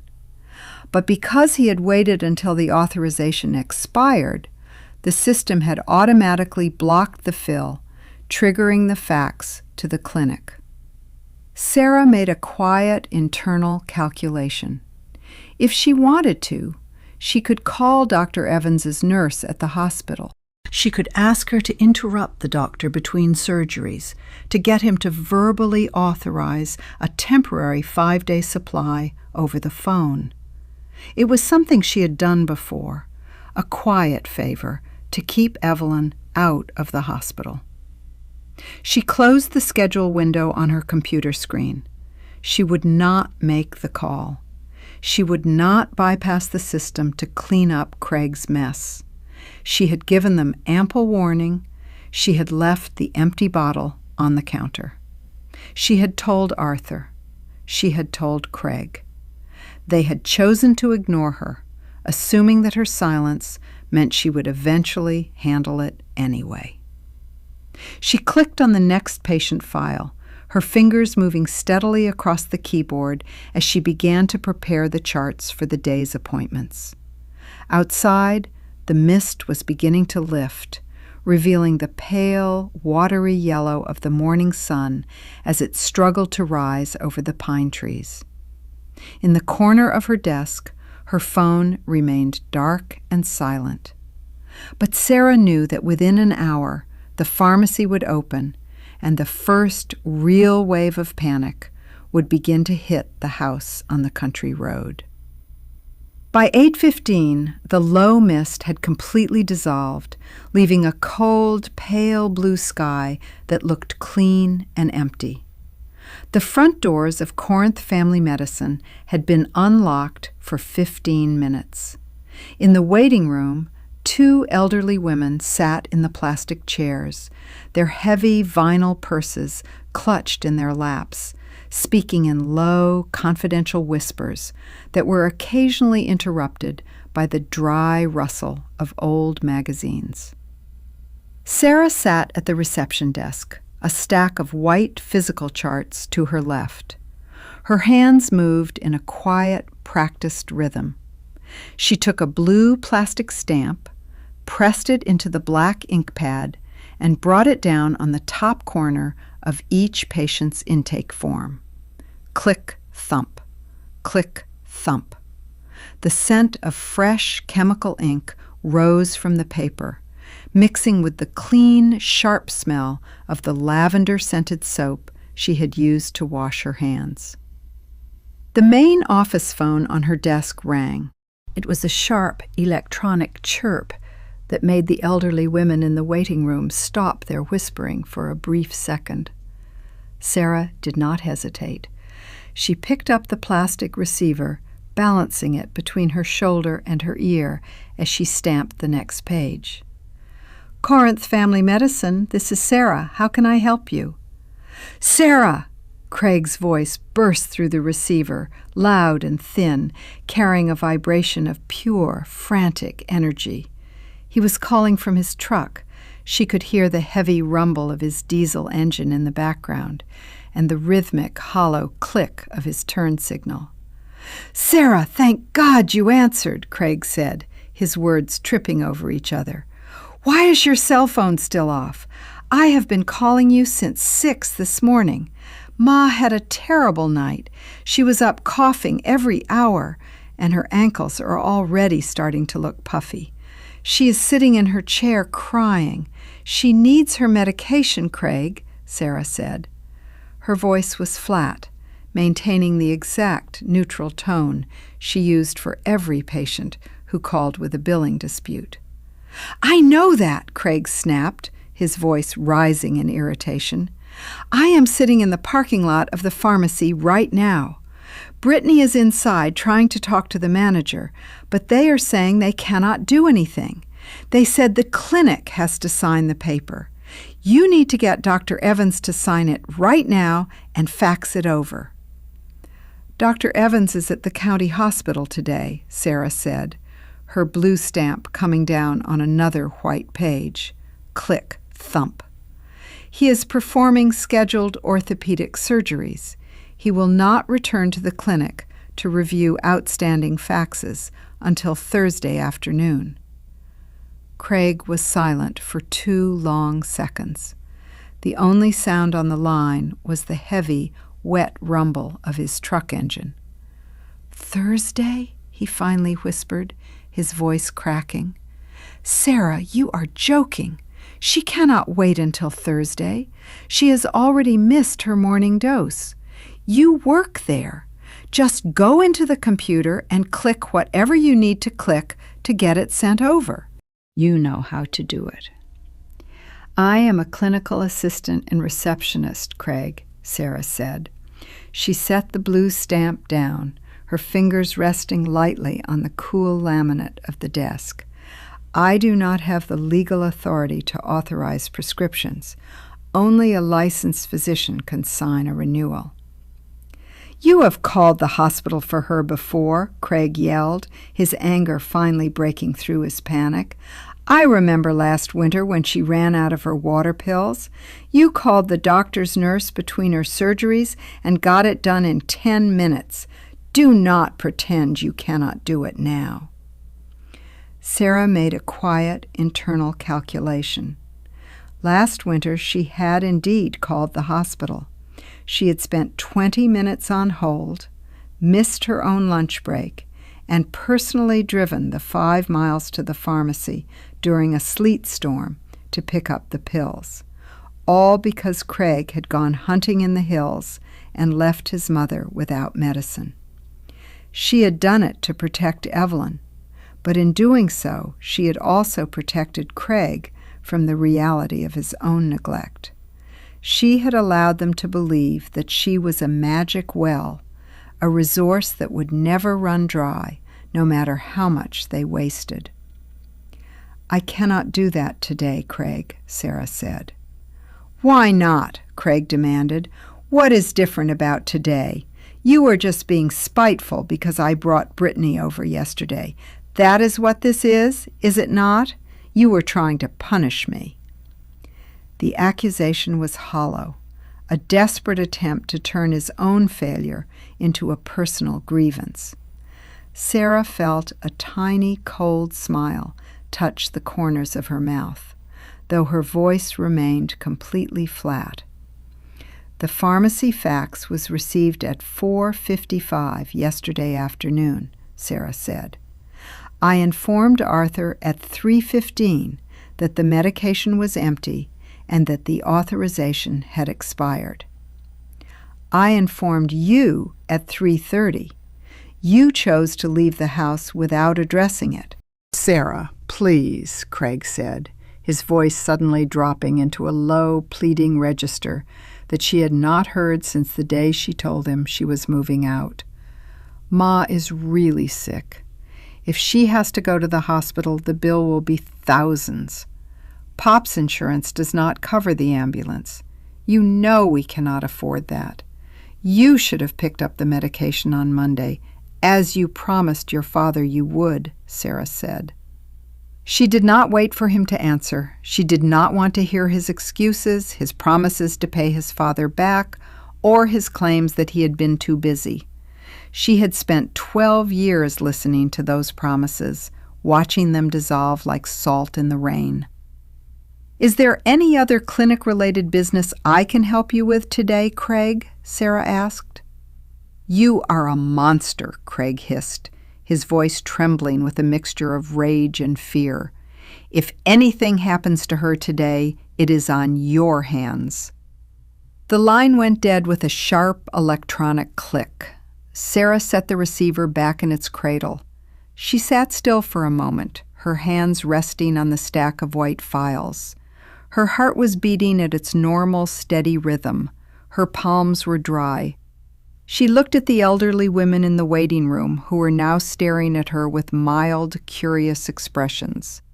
Sarah smiled at them, a small, polite movement of her lips. "Mrs. Gable," she said, her voice warm and clear, "Dr. Evans's assistant is ready for you in exam room 1. If you would like to follow me." She stood up, her sneakers squeaking softly on the clean floor as she guided the old woman down the hall, leaving the red, flashing light of the office phone behind her. The small, windowless break room of the clinic was quiet at 12:30.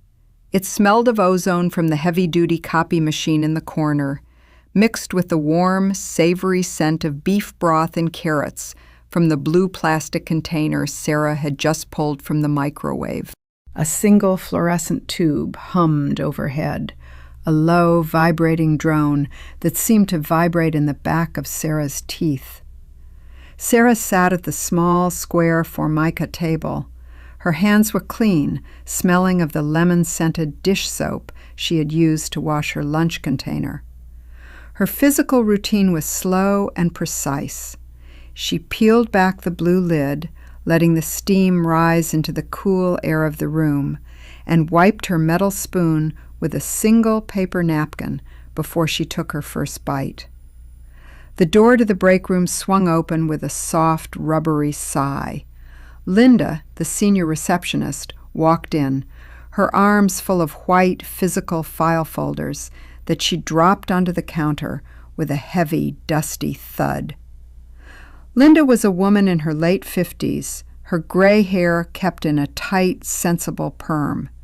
She had worked at the clinic for 20 years, and she knew the medical history and family secrets of almost everyone in Corinth. She walked to the small sink in the corner, turning on the tap to wash her hands, the water splashing against the stainless steel. "That guy called again, Sarah," Linda said, her back turned as she lathered her hands with pink liquid soap. "The same one who called this morning. Craig." Sarah did not stop her spoon. She swallowed her food, her throat clicking softly in the quiet room. "What did he say?" "Well, he was practically shouting this time," Linda said, drying her hands on a brown paper towel that made a loud, scratchy noise. He sounded completely panicked. He kept saying it was a life or death situation and that we had to get Dr. Evans on the phone. He said his mother was turning blue. Sarah's hand remained steady on her spoon. She dipped it back into the warm beef broth, picking up a single soft carrot. "Did you tell him to call 911? "Of course I did," Linda said, tossing the paper towel into the plastic wastebasket with a sharp flick of her wrist. "I told him exactly what protocol says. I told him if she was having trouble breathing or turning blue, he needed to hang up immediately and call an ambulance. But he just got angry. He started swearing, saying he did not need an ambulance. He just needed the damn pills. He asked if we could page Dr. Evans at the hospital's surgical desk." Linda shook her head, her face tightening in disapproval. "I told him we do not interrupt the doctor during scheduled surgeries for prescription refills. I told him it was against clinic policy and that Dr. Evans would not even be out of the operating room for another 4 hours. He called me a heartless bureaucrat and slammed the phone down." "Is he always like that?" Linda asked, sitting down across from Sarah with a small container of yogurt. He sounded completely unhinged. "I know he is your ex-husband, Sarah, but he behaves like a child who cannot get his way." "He is," Sarah said quietly. She made a quiet internal calculation. She knew exactly why Craig had not called 911 and why he would continue to refuse to do so until it was almost too late.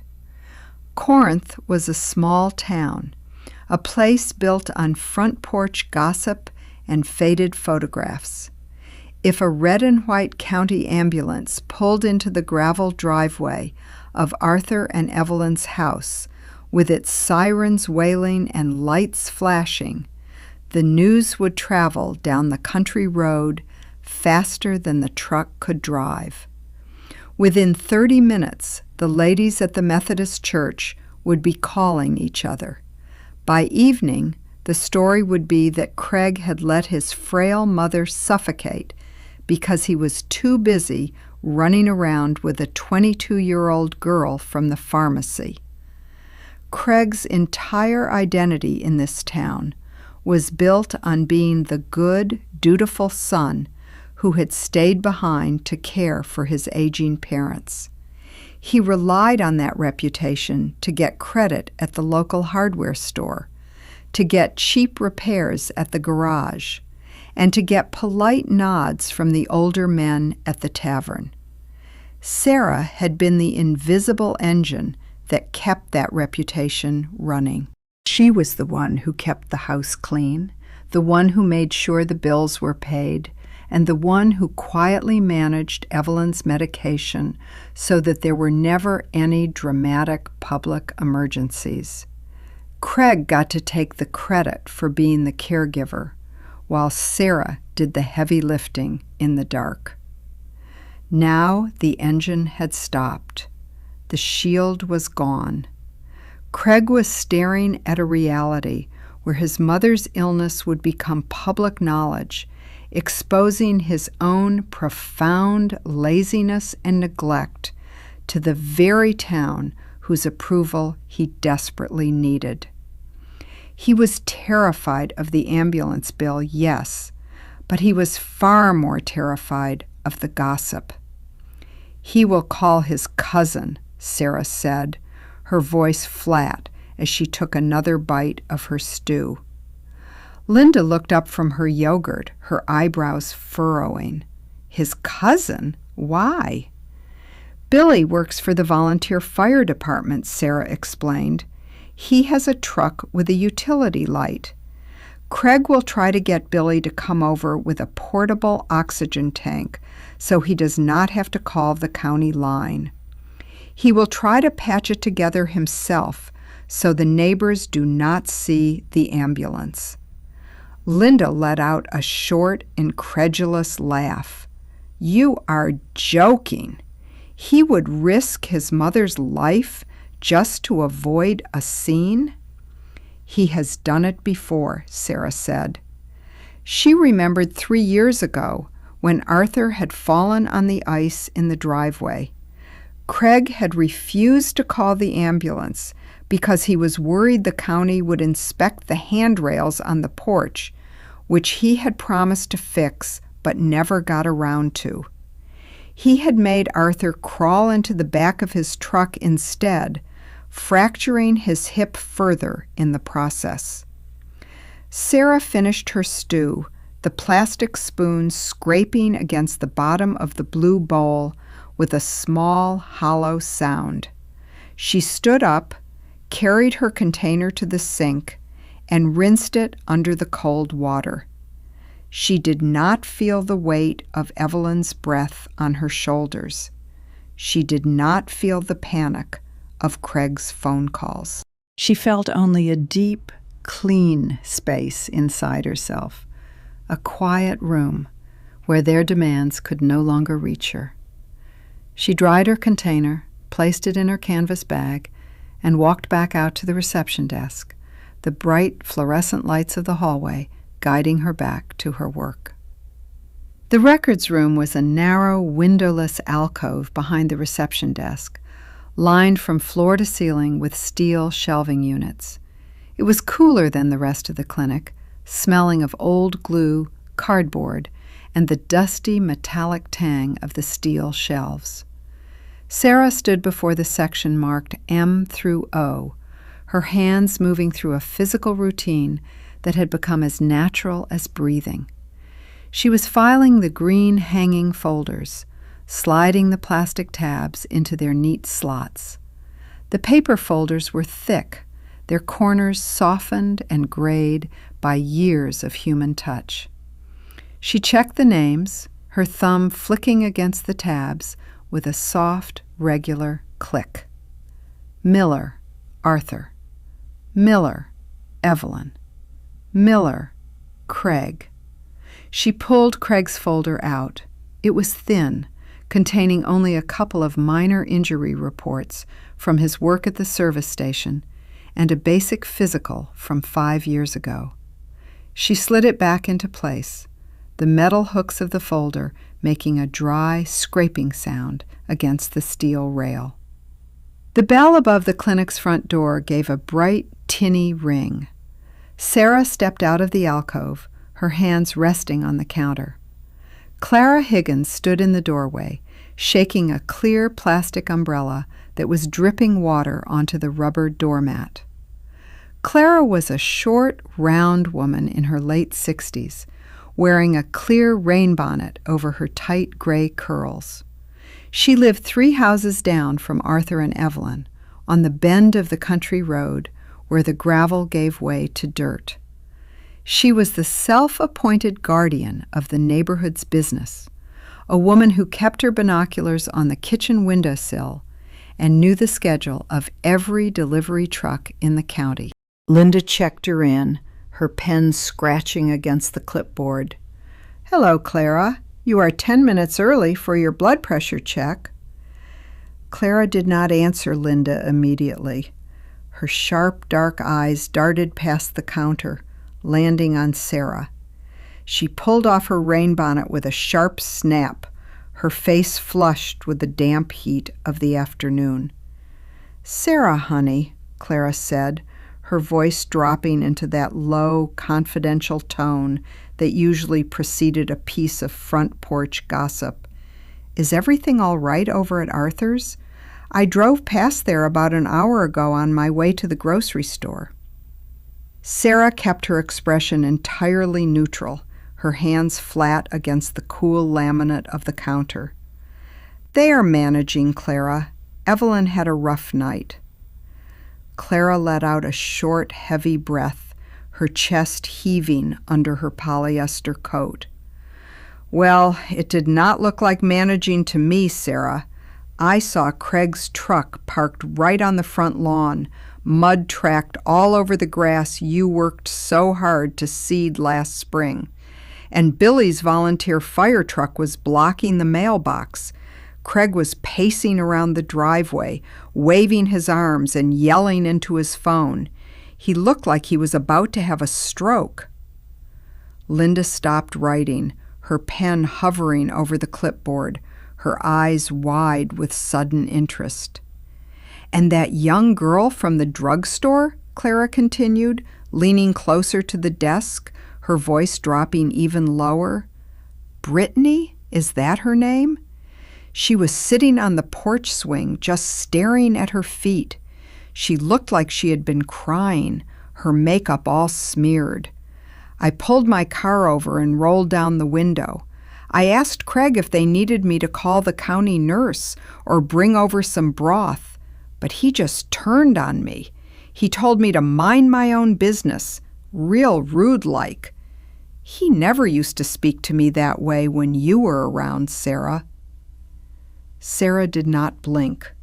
She felt the cold draft from the front door against her shins, the smell of Clara's wet wool coat heavy in the air.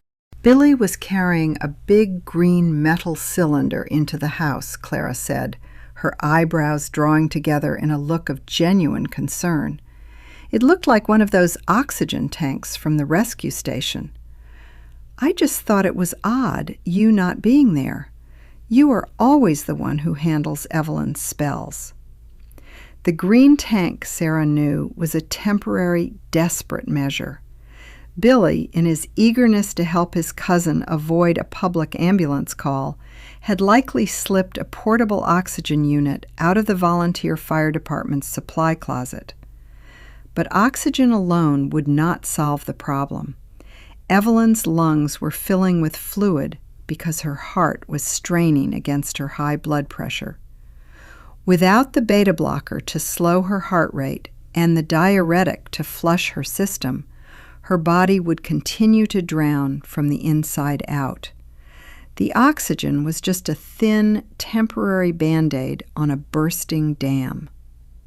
"Craig is handling it," Sarah said quietly. Clara shook her head, a dry, disapproving sound coming from the back of her throat. "Well, he is not doing a very good job of it. I could hear Arthur yelling from the dining room window all the way from the road. He was screaming about his lunch being cold. It is a crying shame, Sarah. That house is falling apart without you, and it has only been a day." Sarah made a quiet internal calculation. It had indeed only been 24 hours since she had walked out the front door and closed it behind her. In that short span of time, the carefully constructed illusion of the Miller family's self-sufficiency had completely shattered. The invisible labor she had provided for 12 years, the cooking, the cleaning, the medical management, the quiet mediation between Craig's temper and Arthur's stubbornness, had been withdrawn, leaving them to face the raw, ugly reality of their own incompetence. And Brittany, who had stepped into the house with a store-bought cherry pie and a bright, easy smile, was now sitting on a damp porch swing, watching her 38-year-old boyfriend throw a tantrum in the driveway, while his mother gasped for air inside. The romantic fantasy of being the new, lively love of Craig's life was dissolving, replaced by the heavy, suffocating weight of a family that viewed women not as partners, but as beasts of burden. "Linda," Sarah said, her voice clear and professional, breaking the sudden silence of the lobby, "if Clara is checked in, I can take her back to the exam room now." Linda blinked, as if pulling herself back from a trance. "Oh, yes, of course. Clara, follow Sarah on back." Sarah turned and led Clara down the narrow hallway, her sneakers making a soft, squeaking sound on the linoleum. Behind her she could hear the steady, rhythmic drone of the copy machine in the back room, a mechanical, unchanging sound in a world that was slowly beginning to crack open. The clinic wall clock ticked toward 5 o'clock. Its thin, red second hand swept across the face with a dry, rhythmic click that seemed to measure out the remaining minutes of the workday in precise, microscopic increments. Sarah sat at her desk, her computer monitor casting a cool, blue-gray glow over her face. She was performing her final routine of the afternoon. She closed the electronic medical records software, clicked the shutdown button, and watched the screen fade to a deep, silent black. She took her small brass desk key, inserted it into the lock of the lower drawer where the cash box was kept, and turned it until she heard the solid, metallic slide of the latch. The lobby was empty now. The lights had been dimmed, leaving the plastic chairs and the oak reception desk in a soft, slate-gray shadow. Linda was already in the back room, her heavy coat on, her car keys jingling as she gathered her things. Sarah pulled her cell phone from her canvas bag. She did not open her messages. She did not check to see if Craig had called again, or if Arthur had left another wheezing voicemail on her personal line. Instead, she opened her browser and logged into her personal bank account. The screen loaded slowly, showing her balance in small, neat, black numbers. She scrolled past her regular transactions, her rent payment, her grocery purchases, her weekly gas station fill-ups, until she reached the section labeled Recurring Transfers. There they were, 2 neat entries that had sat at the bottom of her ledger for 5 years. Corinth Rural Electric, $114.50. Corinth Water District, $42.10. During the 12 years she had been married to Craig, Sarah had handled all the household finances, including those of her former in-laws. When she moved out 3 years ago, she had kept these 2 utilities on her personal checking account. Arthur's small pension check was barely enough to cover his medications and Evelyn's dietary supplements, and Craig had promised, with his usual easy confidence, to set up a new joint account for them next month. That next month had never arrived. Whenever Sarah brought it up, Craig would sigh, rub his temples, and talk about how tight things were at the service station, or how his truck needed new tires, or how he just needed a little more time to get things sorted. Eventually, Sarah had stopped asking. It was easier to let the $150 draft from her account every month than to endure the long, exhausting arguments, the guilt-tripping from Arthur, and the inevitable accusations of selfishness. She had treated the money as a quiet tax she paid to purchase her own peace of mind, a way to keep the peace in a family she was no longer part of. She tapped the screen of her phone. A small menu popped up. She selected the option that read, Cancel Recurring Payment. A white box appeared on the screen, the black text asking for confirmation. Are you sure you want to cancel the automatic draft to Corinth Rural Electric? This action cannot be undone. Sarah pressed her thumb against the glass. Yes. The screen flickered and the entry disappeared from the list, replaced by a brief green confirmation message. She did the same for the Corinth Water District, her thumb moving with the same steady, unhurried precision she used to file medical charts. She made a quiet internal calculation. Today was Wednesday. The electric draft was scheduled to pull from her account on Friday morning, 2 days from now. Because the bill was already overdue, Craig was supposed to have paid the winter heating surcharges last month, but had spent the money on his truck lift instead. The system would register the failed transaction immediately. The utility company in Corinth was privately owned and notoriously strict. If an automatic draft failed on an overdue account, the computer system would generate an automated disconnect warning on Saturday morning. If the balance was not paid in full by Tuesday at 5 o'clock, a technician in a white utility truck would drive down the country road, pull the meter from the side of the house, and lock the box. Arthur and Evelyn had no idea the bill was paid through Sarah's account.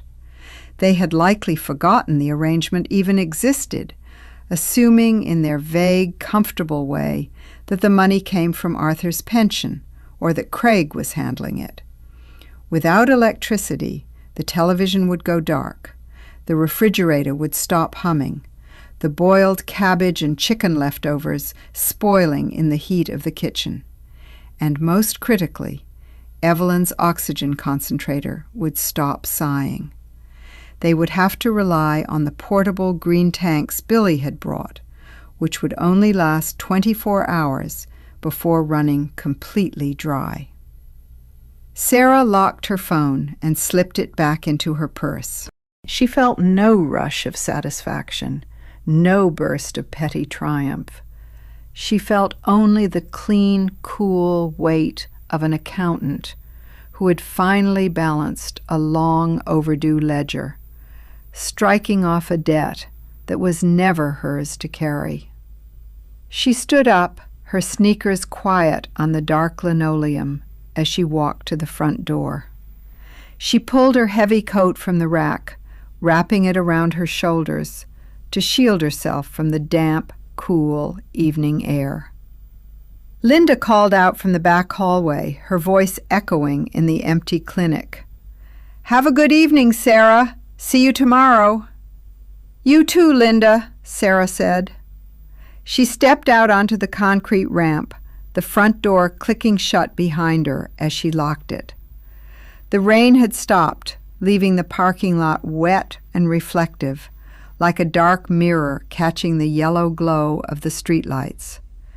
She walked down the ramp, her keys cold in her hand, ready to head back to her quiet, empty apartment, where no one was waiting to ask her for anything. The rain had returned by 6:15, no longer a heavy downpour, but a steady, cold mist that clung to the brick walls of Sarah's apartment building.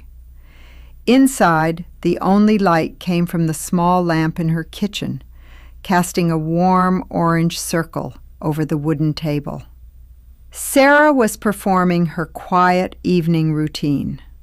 She took off her damp socks, setting them to dry on the metal grating of the small baseboard heater, which gave off a dry, metallic warmth as it clicked to life. She slipped her feet into her soft fleece slippers and stood by the stove, waiting for a small pot of water to boil. The physical silence of her apartment was like a clean, open space, a luxury she had spent years forgetting existed. A soft, hesitant knock sounded at her front door. It was not the heavy, demanding pound that Craig used when he was angry, the kind of knock that used to make the picture frames on her walls rattle. This was 3 light taps, followed by a long, quiet pause. Sarah walked to the entryway. She looked through the small brass peephole. Brittany was standing in the dim yellow light of the hallway. Her blonde hair was wet, clumping together in dark, damp streaks over her shoulders, and her yellow cardigan was soaked through, clinging to her arms. She was holding a small, cheap plastic umbrella, but she had not opened it, and water was dripping from the hem of her cardigan onto her light blue sneakers. Sarah unlocked the deadbolt. The metal clicked back with a solid, clean sound. She opened the door. Brittany stood there, her shoulders hunched, her hands clutched together in front of her chest. Her face was pale, her mascara smeared into dark smudges beneath her blue eyes, which were red and swollen from crying. She looked very young in the dim light of the hallway, far younger than 22, like a child who had gotten lost in the woods. "Sarah," Brittany whispered, her voice trembling so hard her teeth made a small clicking sound. "I am sorry. I did not know where else to go. I do not have a car, and Craig took my keys." Sarah looked at her. She made a quiet internal calculation. She had no obligation to this girl. Brittany was the new love Craig had brought over to flaunt, the lively replacement meant to show Sarah how easily her 12 years of labor could be discarded. Sarah could easily close the door, lock the deadbolt, and return to her quiet pot of boiling water. But as she looked at Brittany's shivering shoulders, she felt a cold, detached curiosity. She wanted to see the cracks in Craig's world from the inside. "Step inside," Sarah said, her voice quiet and even. "Leave your wet shoes on the rubber mat." Brittany stepped into the warm apartment, her wet sneakers squeaking softly on the wood. She looked around the small living room with a look of quiet shock. The apartment was clean, empty, and completely silent, a stark contrast to the dark, cluttered, and suffocating atmosphere of the house on the country road. Sarah closed the door and locked it. She went into the kitchen, poured some hot water into her green ceramic mug, and placed a chamomile tea bag inside. She carried it back to the entryway and handed it to Brittany, who took it with both hands, her fingers wrapping around the warm clay as if it were a lifeline. "Sit down," Sarah said, gesturing toward the small wooden table.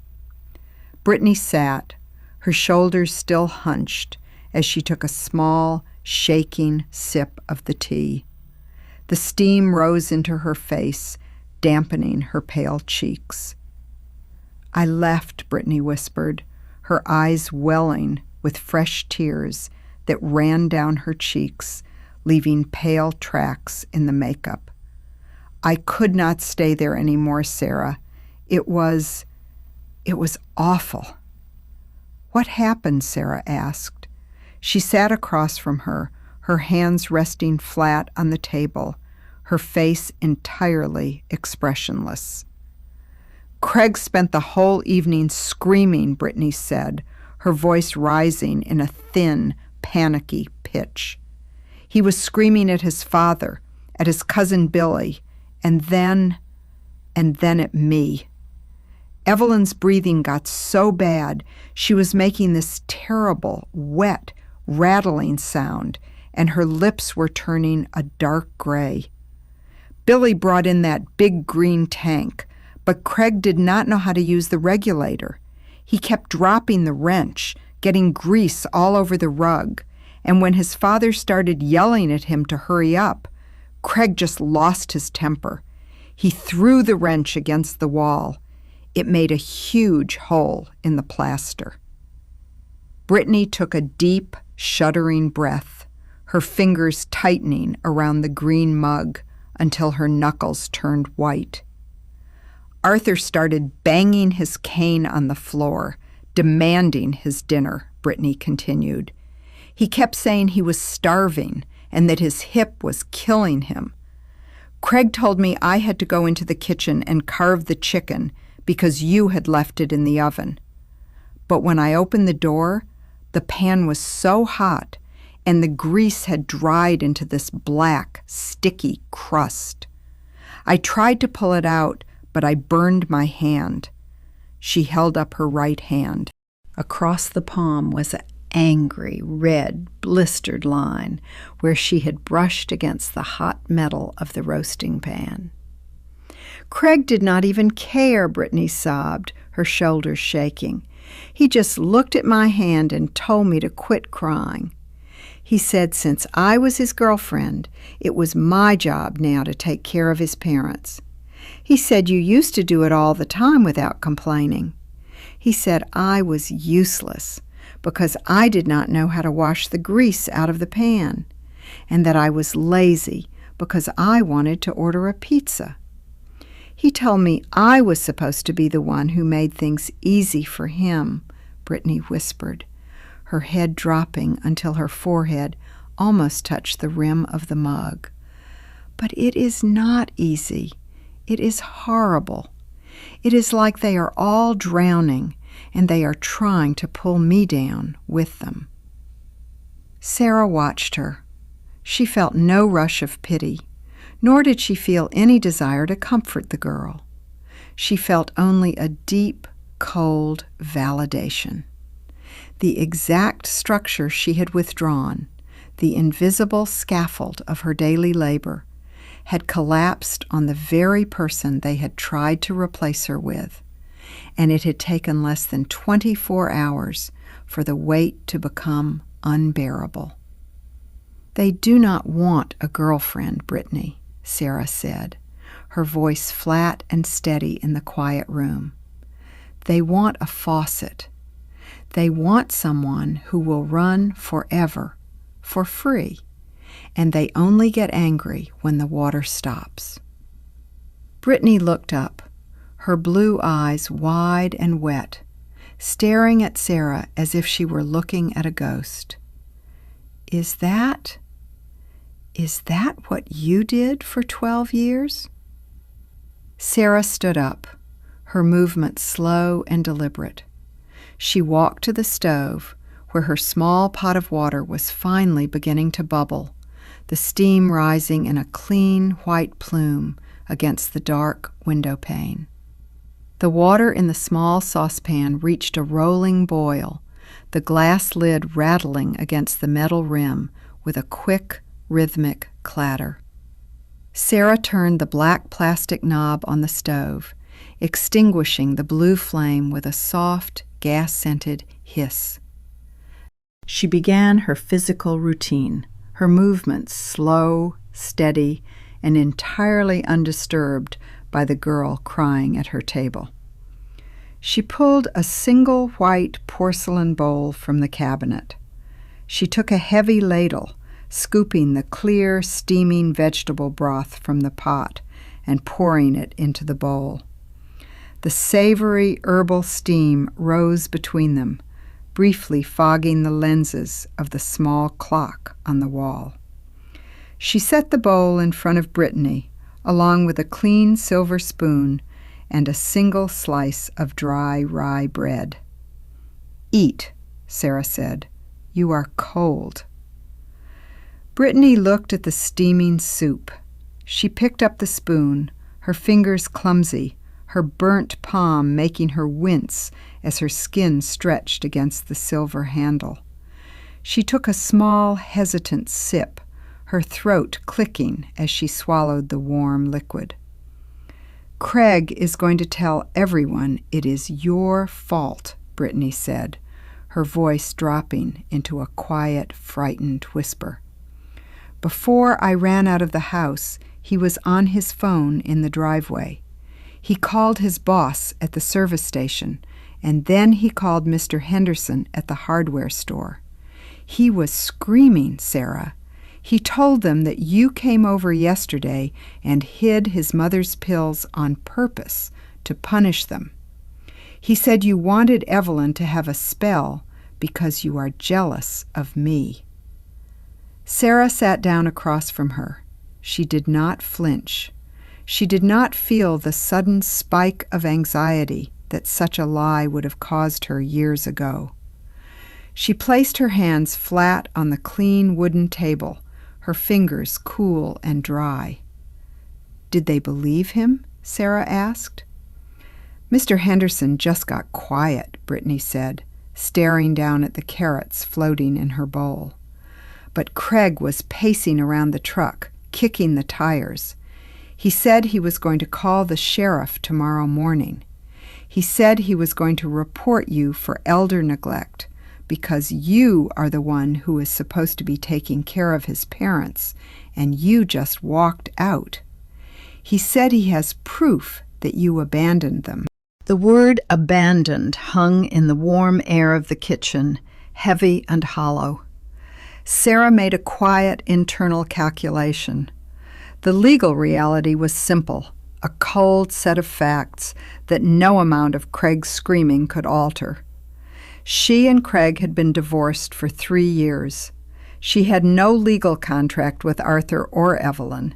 She was not their guardian, she was not their power of attorney, and she had never received a single dollar of compensation for the hours of cleaning, cooking, and medical care she had provided. She was, in the eyes of the law, a complete stranger to their household. Craig's threat to call the sheriff was the desperate, flailing gesture of a man who felt the water rising around his neck. The local deputy, Deputy Higgins, was Clara's nephew. Higgins had lived in Corinth his entire life. He knew exactly who Craig was, and he knew exactly how much Sarah had done to keep that family afloat. If Craig called the sheriff, he would not be initiating an investigation into Sarah. He would be inviting the county's social services department into his own home. They would walk through the front door and find a hole kicked in the living room plaster.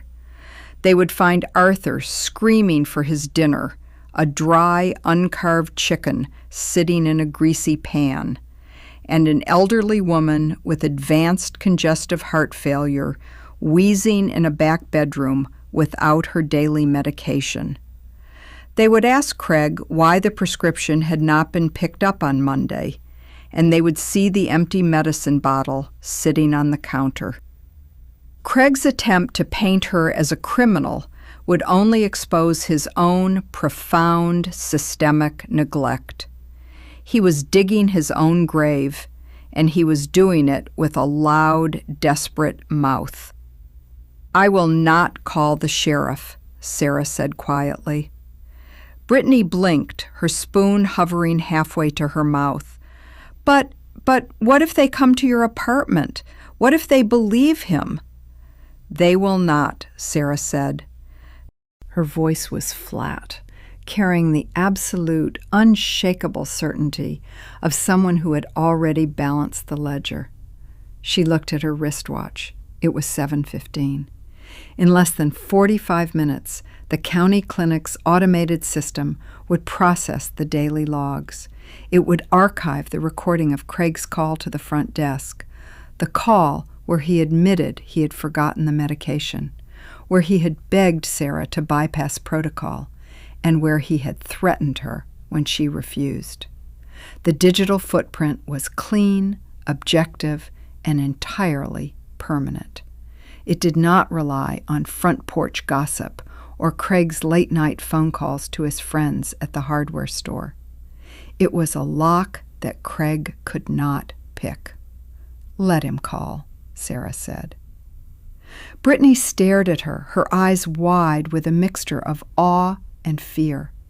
She looked at the calm, clean kitchen, then down at the blistered red line on her own hand. She seemed to realize in that quiet moment the massive difference between the two of them. She had tried to solve Craig's life with a store-bought pie and a bright smile, and she had been burned. Sarah had survived 12 years by building a quiet, invisible fortress of documentation and boundaries, and she was now watching the storm from behind the glass. Can I sleep on your sofa tonight?" Brittany asked, her voice small and childlike. "Just until the morning. I do not want to go back there, Sarah. I cannot." "You can stay," Sarah said. She stood up, her physical routine continuing without a pause. She took the dirty saucepan, placed it in the sink, and turned on the hot water, the steam rising to wash away the scent of the vegetable broth, leaving the kitchen clean, quiet, and completely cold. Thursday morning at 7:30 was cold and bright, the rising sun casting long, sharp shadows across the concrete ramp of Corinth Family Medicine. Inside, the waiting room was quiet. 2 patients sat in the corner, their heads bent over their phones, while the steady, rhythmic drone of the lobby heater filled the room with a dry, dusty warmth. Sarah sat at the reception desk, her hands performing a quiet, mechanical routine. She was sorting the morning mail, using a small silver paper cutter to slice open the white envelopes. Her fingers moved with a precise, steady rhythm, the clean, sharp sound of the paper tearing open, the only noise behind the counter. The scent of fresh print ink and cold morning air clung to the envelopes, a crisp, grounding reality. The bell above the front door gave a loud, frantic ring. The door swung open with a heavy bang, letting in a sudden gust of cold wind that made the dry leaves on the rug swirl. Craig marched into the lobby. His face was pale and blotched with red, his eyes bloodshot and surrounded by dark, hollow circles. His green service station shirt was wrinkled and stained with coffee, and he had not shaved. Behind him came Deputy Higgins. Bobby Higgins looked extremely uncomfortable in his brown county sheriff uniform, his hand resting awkwardly on his heavy utility belt as he looked around the quiet clinic. "There she is," Craig shouted, his voice shaking with a ragged, unstable rage that made the patients in the corner look up in shock. "She's the one, Bobby. I told you. She stole my mom's heart pills and walked out. My mom is in the emergency room at the county hospital right now because of her. She nearly died last night." Linda, who was typing at her desk, froze, her fingers hovering over the keyboard. The entire room fell into a heavy, suffocating silence. Sarah did not stand up. She did not raise her hand to her throat, and she did not feel her heart accelerate. She sat perfectly still, her hands resting on the half-opened envelope in her lap. She looked past Craig's shaking finger, her gaze landing on Deputy Higgins. "Morning, Bobby," Sarah said, her voice calm and level. "Morning, Sarah," Bobby Higgins said, shifting his weight from one heavy boot to the other. He refused to look her in the eye, his gaze drifting to the stack of files on the counter. "Craig came to the station this morning. He is making some serious claims. He says you were caretaking Evelyn and that you took her medications away when you left on Tuesday. He says you did it out of spite." "He is lying, Bobby," Sarah said. Her voice carried clearly across the quiet lobby, devoid of any anger or panic. "You are the one lying," Craig yelled, taking a step toward the counter before Bobby reached out and grabbed his shoulder, holding him back. "You hid the bottle. You always handle her pills. You knew she was running low, and you walked out anyway just to watch us struggle." Sarah made a quiet internal calculation. Evelyn was in the county emergency room. That meant the hospital doctors had already run blood tests. They would have seen immediately that there was no trace of her heart medication in her system, and they would have asked Craig for the prescription bottle. Craig, faced with the emergency room physicians and the reality of his mother's critical state, had panicked. He had realized that he could no longer hide his negligence behind the closed doors of his house. He had brought the deputy here to create a public scene, hoping that by pointing the finger at his ex-wife, he could deflect the blame before the hospital reported him for elder neglect. He was trying to use the town's legal system as his personal shield. But he had brought a cardboard shield to a concrete wall. Sarah reached under the desk. She pulled out a white manila folder she had prepared before her shift began. She set it flat on the counter, opening it to reveal 3 printed sheets of paper. "This is the electronic log from the Corinth Pharmacy," Sarah said, pointing to the first page. "It shows that Evelyn's prescription authorization expired on Monday." It also shows that the pharmacy faxed a renewal request to this clinic on Tuesday afternoon at 4:55. Dr. Evans was in surgery all day yesterday, so the renewal was pending his signature. She turned to the second page. "This is the digital recording log from the clinic's front desk phone," she continued. "It contains the transcript of the call Craig made yesterday morning at 8:15. In this call, Craig admits he forgot to pick up the prescription on Monday, begs me to illegally sign the doctor's name to bypass protocol, and threatens me when I tell him I cannot do so." She looked directly at Deputy Higgins. "Bobby, I have been divorced from Craig for 3 years," Sarah said. "I have no legal contract to care for his parents. I spent my personal time helping them because Craig refused to do so.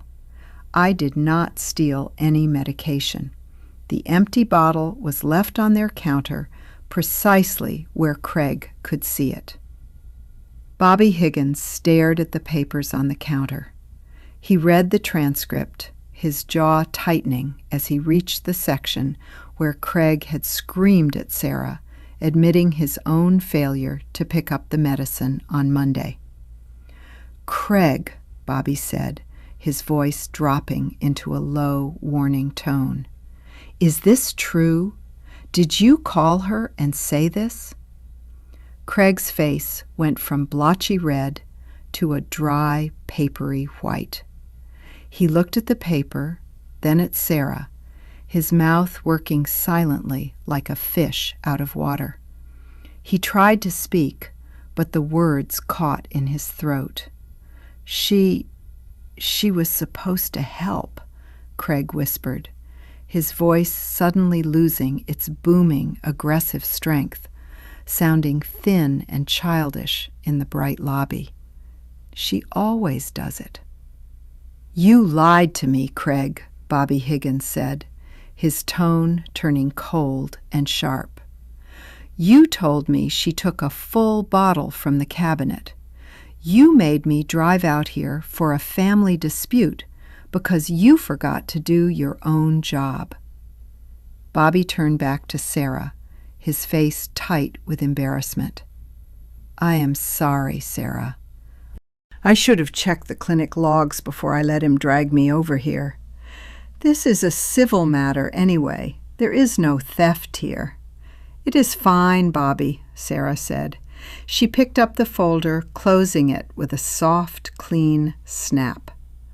She did not look at Craig, who was standing in the middle of the lobby, his shoulders slouched, looking suddenly old and hollow in the harsh fluorescent light. He had crossed the final line. He had brought the law to her workplace, attempting to destroy her reputation in front of the town, and in doing so, he had handed her the very evidence that would ruin him. The trap had snapped shut, and he had been the one to pull the trigger. The late afternoon sun of Thursday had finally broken through the lingering clouds, casting a long amber glow over the gravel country road. The light was quiet and thin, illuminating the deep ruts in the driveway of Arthur and Evelyn's house. Sarah parked her silver Chevrolet near the mailbox. The engine died with a soft, shuddering sigh, leaving only the quiet tick of the cooling radiator in the crisp air. She sat in the driver's seat for a moment, her hands resting loose and relaxed on the steering wheel. She was not here to clean. She was not here to cook. She was here to retrieve the last piece of her past. She walked up the wooden steps of the porch, her sneakers quiet on the damp boards. The house was cold, the oil heater having been turned down to save fuel. When she opened the front door, the air that met her was heavy, smelling of stale cabbage, cold grease, and the sour, unwashed scent of laundry that had been left in the damp basement for too long. Arthur sat at the oak dining table. He looked smaller today, his flannel shirt hanging loosely over his thin, slightly curved shoulders. He did not have his crossword puzzle. He was staring at a clean white paper plate that Craig had bought from the grocery store, a single slice of dry, untoasted white bread sitting in the center.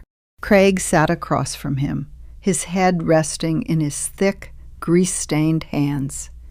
He looked up when the screen door clicked shut. His eyes, rimmed with red and dark shadows, flared with a sudden, desperate hope. "Sarah," Craig said, his voice hoarse and cracking in the quiet room. "You are back. Thank God. The hospital. They said Ma is stable, but they are discharging her on Monday. They said she needs 24-hour care at home. And Brittany? Brittany packed her bags this morning. She boarded the bus back to her sister's house in the county seat. She is not coming back." Sarah did not answer. She walked past the dining room, her steps steady and purposeful. She did not look at the kitchen sink, which was overflowing with the dirty prep dishes from Tuesday, the grease on the cast-iron skillet having hardened into a thick white wax. She walked down the narrow, dim hallway toward the closet under the stairs. She reached up to the top shelf, her fingers brushing past dusty winter blankets and old sewing patterns until they closed around the smooth, cold wood of a small walnut box. It was her mother's old sewing box, filled with brass buttons, faded thread spools, and a pair of heavy silver shears. It was the only thing of her own she had left behind when she moved out 3 years ago. She pulled the box down, cradling it against her chest. The polished wood smelled faintly of lavender and old cedar, a clean, sweet scent that belonged entirely to her. When she walked back into the living room, Craig was standing in the hallway, blocking her path. His hands were open, his shoulders hunched in a pleading gesture that looked entirely hollow. "Sarah, please," Craig whispered, his voice trembling. "We cannot do this. Pop's sugar is all over the place, and I do not know how to run the laundry machine without making it leak. The hospital says if we cannot provide a safe environment for Ma, they will have to send her to a state facility. You know what those places are like. You have to help us, just until we get her settled." Arthur banged his cane against the floorboards, a weak, hollow sound that had lost its threatening power. "About time you showed up, Sarah," he grumbled, though his eyes were wide and watery with a sudden fear. "This house is a disaster. Get the stove started and make some soup. You have caused enough trouble with your foolishness this week." Sarah looked at them. She looked at Arthur's angry, demanding face, and then she looked at Craig's desperate, pleading eyes. She felt no anger. She felt no pity. She felt only a vast, clean silence inside her chest, a quiet space where their demands could no longer find any purchase. She looked down at the kitchen counter as she passed. Sitting next to the empty medicine bottle was the old yellow sponge she had used on Tuesday to scrub the grease from behind the refrigerator. It was dry now, stiffened into a hard gray curl, its edges coated in dry coal dust. She reached out with her free hand, her fingers closing around the rough, dry, synthetic fiber. She lifted it. Craig took a half step forward, his face turning pale. Sarah.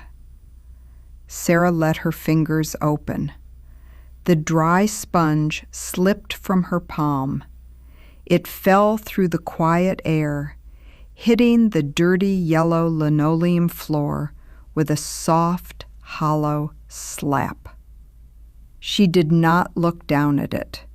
She walked past Craig, her shoulder not even brushing his as she stepped through the narrow hallway.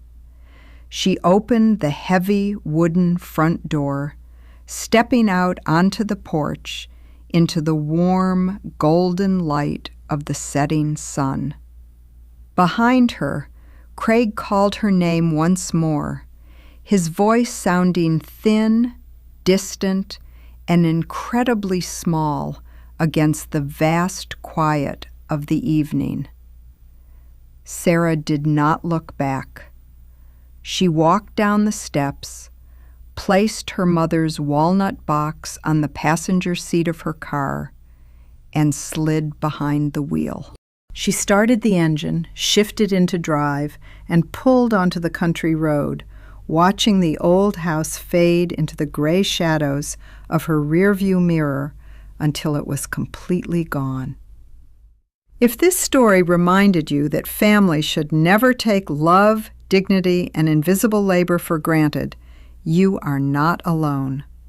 Sometimes the people we care for the most only begin to see our worth when we are no longer there to carry the weight they refuse to bear themselves. It is a painful realization, but one that often marks the true beginning of our own healing and freedom. What would you have done in Sarah's situation? Would you have stayed to protect the family from their own neglect? Or would you have dropped the sponge and walked away to save yourself? Please share your thoughts and personal stories in the comments below. If you enjoy meaningful family stories that explore the delicate balance of love, betrayal, resilience, and second chances, we invite you to subscribe to the channel. Together, we will continue to share the quiet truths that connect us all. Sometimes the most courageous thing a person can do is to stop carrying a burden that was never theirs to bear and simply let the silence speak for itself.